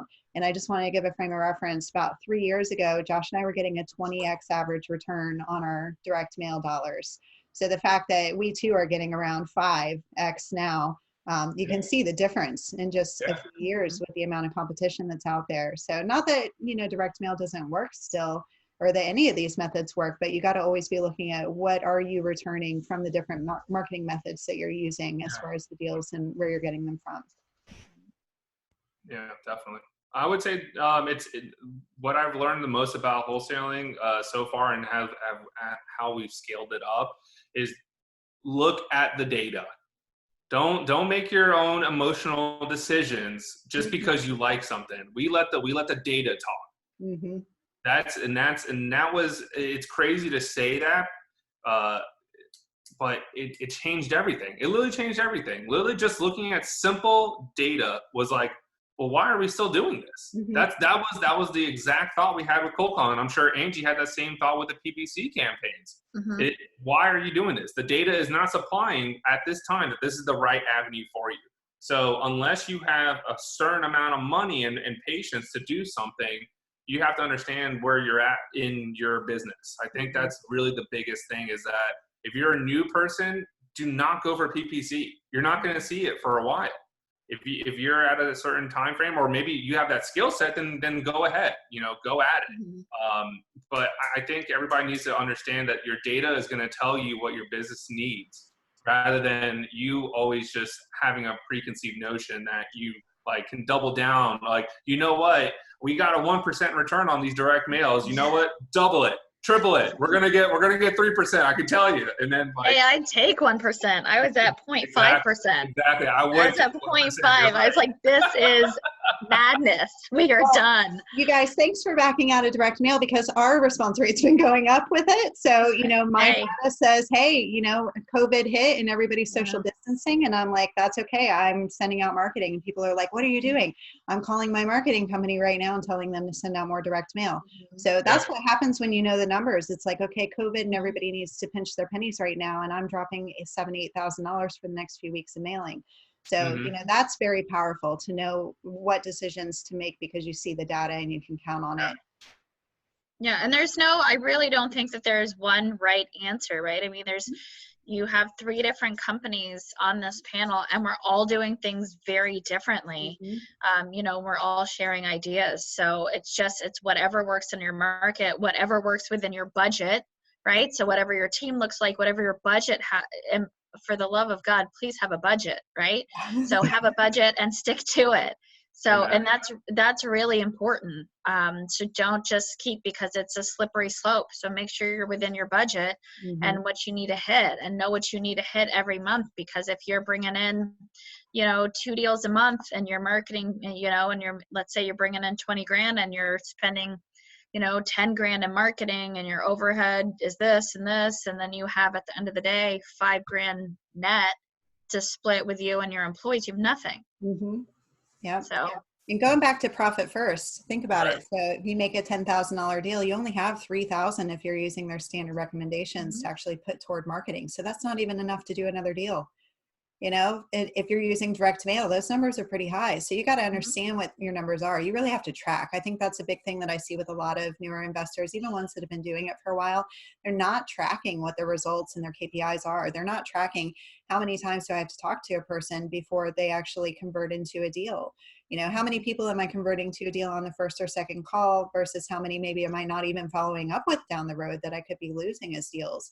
There's so many data points that you can track, but if you're not tracking anything, you're never going to be able to have a business that you can actually grow in any sort of way. All right, so next question is, what are your top 3 marketing channels? Example, like texting, cold calling, RVM. Like, what are the 3 that you are counting on? No RVM. Well, no, unless you're doing deals outside of the state.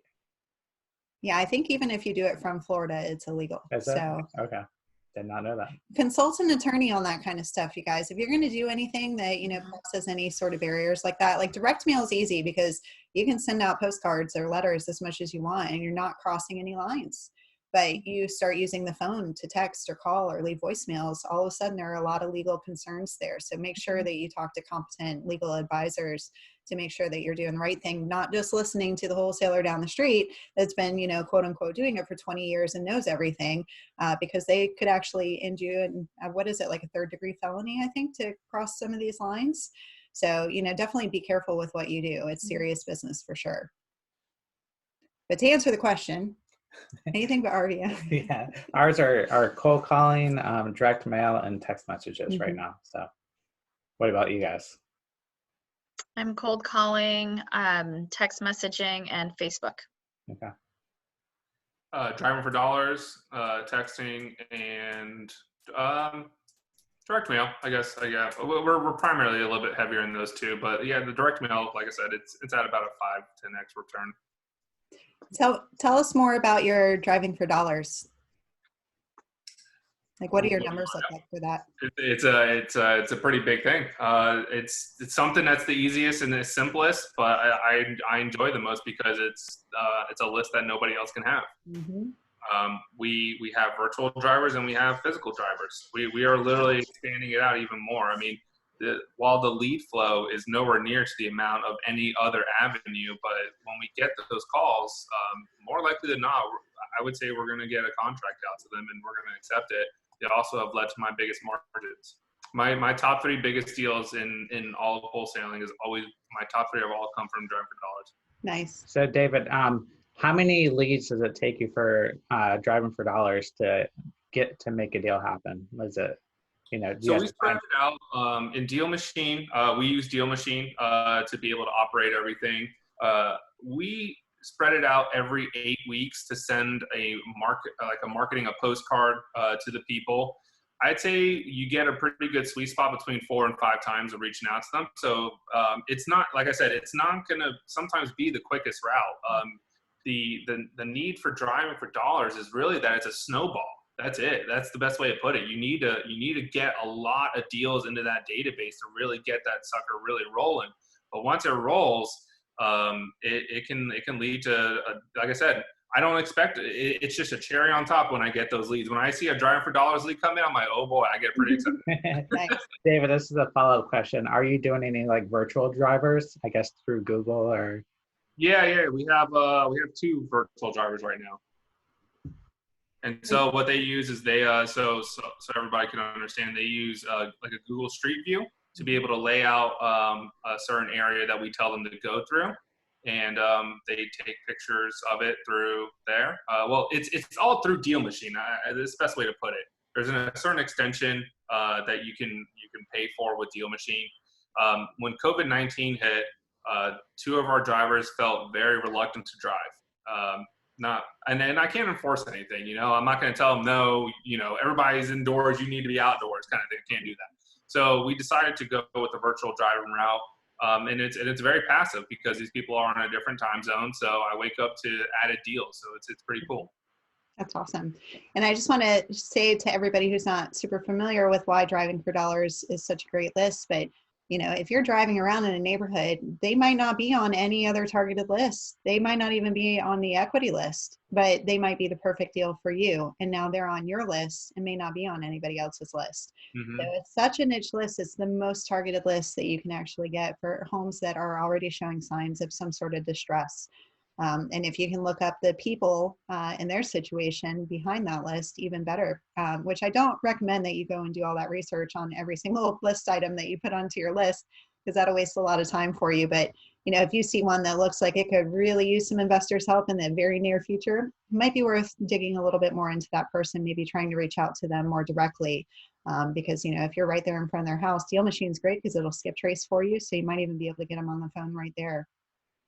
And I will say too, Josh and I use Deal Machine as well. We have a few people that are on our team that drive kind of sporadically, so we don't have like a formal team like you do, but we are always looking to work with people. So, we have people on our team that just want to send us leads and make money as we close deals, and we have people that want to learn from working with us for if any of those leads turn into something.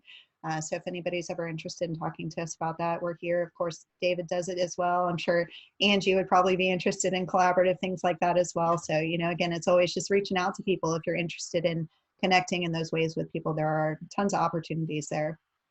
Absolutely. So next question, what type of direct mail are you doing? Is it postcards, letters with first class stamps or no? And how much does it cost? Well, I'll go first since we're the ones that are primarily doing this. We used to do the letter in the envelope and I'd handwrite it out or pay somebody to do it, and we'd use a live stamp. And then I got in with a coach who was all about volume with marketing, and I was so glad that I did because it went down from, I think I was spending about $1.15 a letter down to 48 cents, including the printing and the postage and everything out the door for a postcard. So that's what we do today.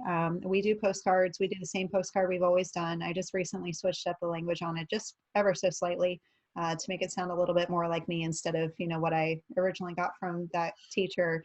But it works, and it doesn't really matter. I don't think the message, what matters is that you do it and it's consistent, because the person that's going to need to sell is going to pick up the card and call you if they need to sell. It's not so much, what the card looks like, or, does it look more professional or more, next door neighbor-ish. But I'll tell you what we use is just a handwritten font on a postcard, little white index size postcard. It's nothing fancy. And it just says, hi, I'm interested in your house. Give me a call. Yeah. So, it doesn't have to be anything special to work. It just needs to be consistent. Yeah. And we've tested other things, and this one outperforms all of them. I mean, we've used the Google image on there. We've used. Yeah. Isn't that crazy? I've done the same thing with the split testing. Yeah. The simplest one is the one that works the best. Yeah. I do this. We revolve our direct mail every once in a while, but I think I'm a little apt to it myself. Like I have the same template, and then it's the simplest one. It's literally it's 2 different colors. It's red on the bottom for our website, and then it's just black font. That's it. So that's interesting. So you put your website on your card then? Yeah, so a good little tip for people is sometimes people don't want to talk to you.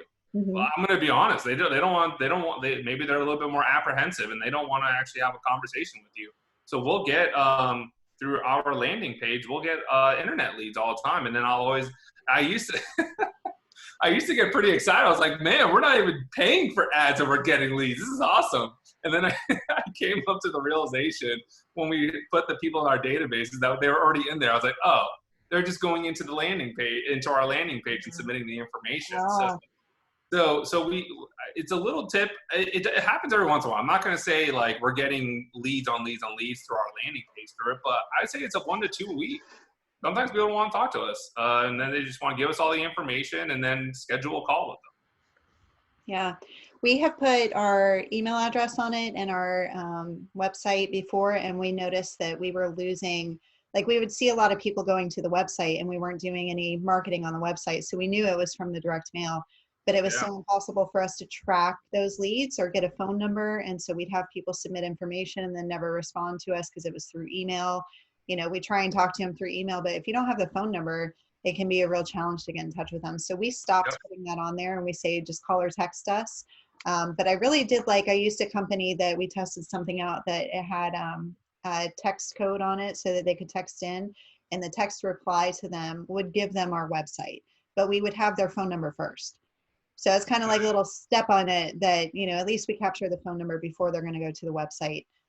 That's just our 2 cents on that. But. Yeah. Any other questions? No, that's all the questions for tonight. But, awesome. Well, it's after 8, so I don't want to keep you guys too much longer since we anticipated getting done early, but we had some great questions and we really appreciate you guys taking the time out to do this with us. It's great having the opportunity to catch up with you and hear what's going on as well. So great networking opportunity. Thanks for the invitation. Yeah, you're welcome. Yeah, it's always great catching up with you guys and being able to provide value to people in times that are in a pandemic. I mean, if I can help out anybody get an extra deal, that's awesome. Yeah. Awesome. So if people want to reach you guys, how should they contact you? So I'll put my information in the chat. It's probably the best way. They can either email or call, either for me. Yeah, you can reach out to me. The number is 407-603-5263, or you can find me on Facebook underneath my name, David Pupo. Those are probably going to be the best ways. I try really compressing the times I'm looking at emails. It can drive me crazy sometimes, so I try only doing it sporadically. Yeah. Yeah, I lose emails all the time, and I look at them multiple times a day, so I don't know how they keep slipping through. There's just too many of them. Yeah. And where are you guys doing business at? So if someone wants to collaborate with you or bring you deals, where would that be helpful? So we market within about 2 hours of Orlando. So anything 2 hours of Orlando, inclusive of Tampa and Tampa Metro, so neighboring cities. And then we just started working in Atlanta. So that's exciting. Yeah, we pretty similar to her. Not in Tampa yet, but we're in the greater Central Florida area, and we also do Sarasota. Awesome. And us. Yeah, we're all across Central and parts of North Florida, although we haven't done a lot in North Florida recently because we stopped marketing up there, but we still get straggler leads sometimes up there. But mostly Central Florida, Volusia, down as far as Palm Beach County and across to Hillsborough, Tampa area, so all across. So awesome. And there's our information. Hopefully you guys are familiar with us by now and know how to contact us, but feel free to reach out anytime. And if you have any interest in future topics for these type of meetings, or if you have an interest in maybe speaking with us, if there's something that you have that you'd like to share or teach on, then please do reach out to us and share that with us, because we're not trying to be the expert gurus here. We want to actually bring other people on and, you know, let everybody help educate each other and lift each other up. So, you know, we're always open to suggestions and ideas, and more speakers, the better. So please reach out if you have an interest. Yeah. Well, thank you guys again for taking the time out. Thanks, everyone. Thanks, guys. All right. Have a good evening. We'll talk to you guys soon. Everyone show up.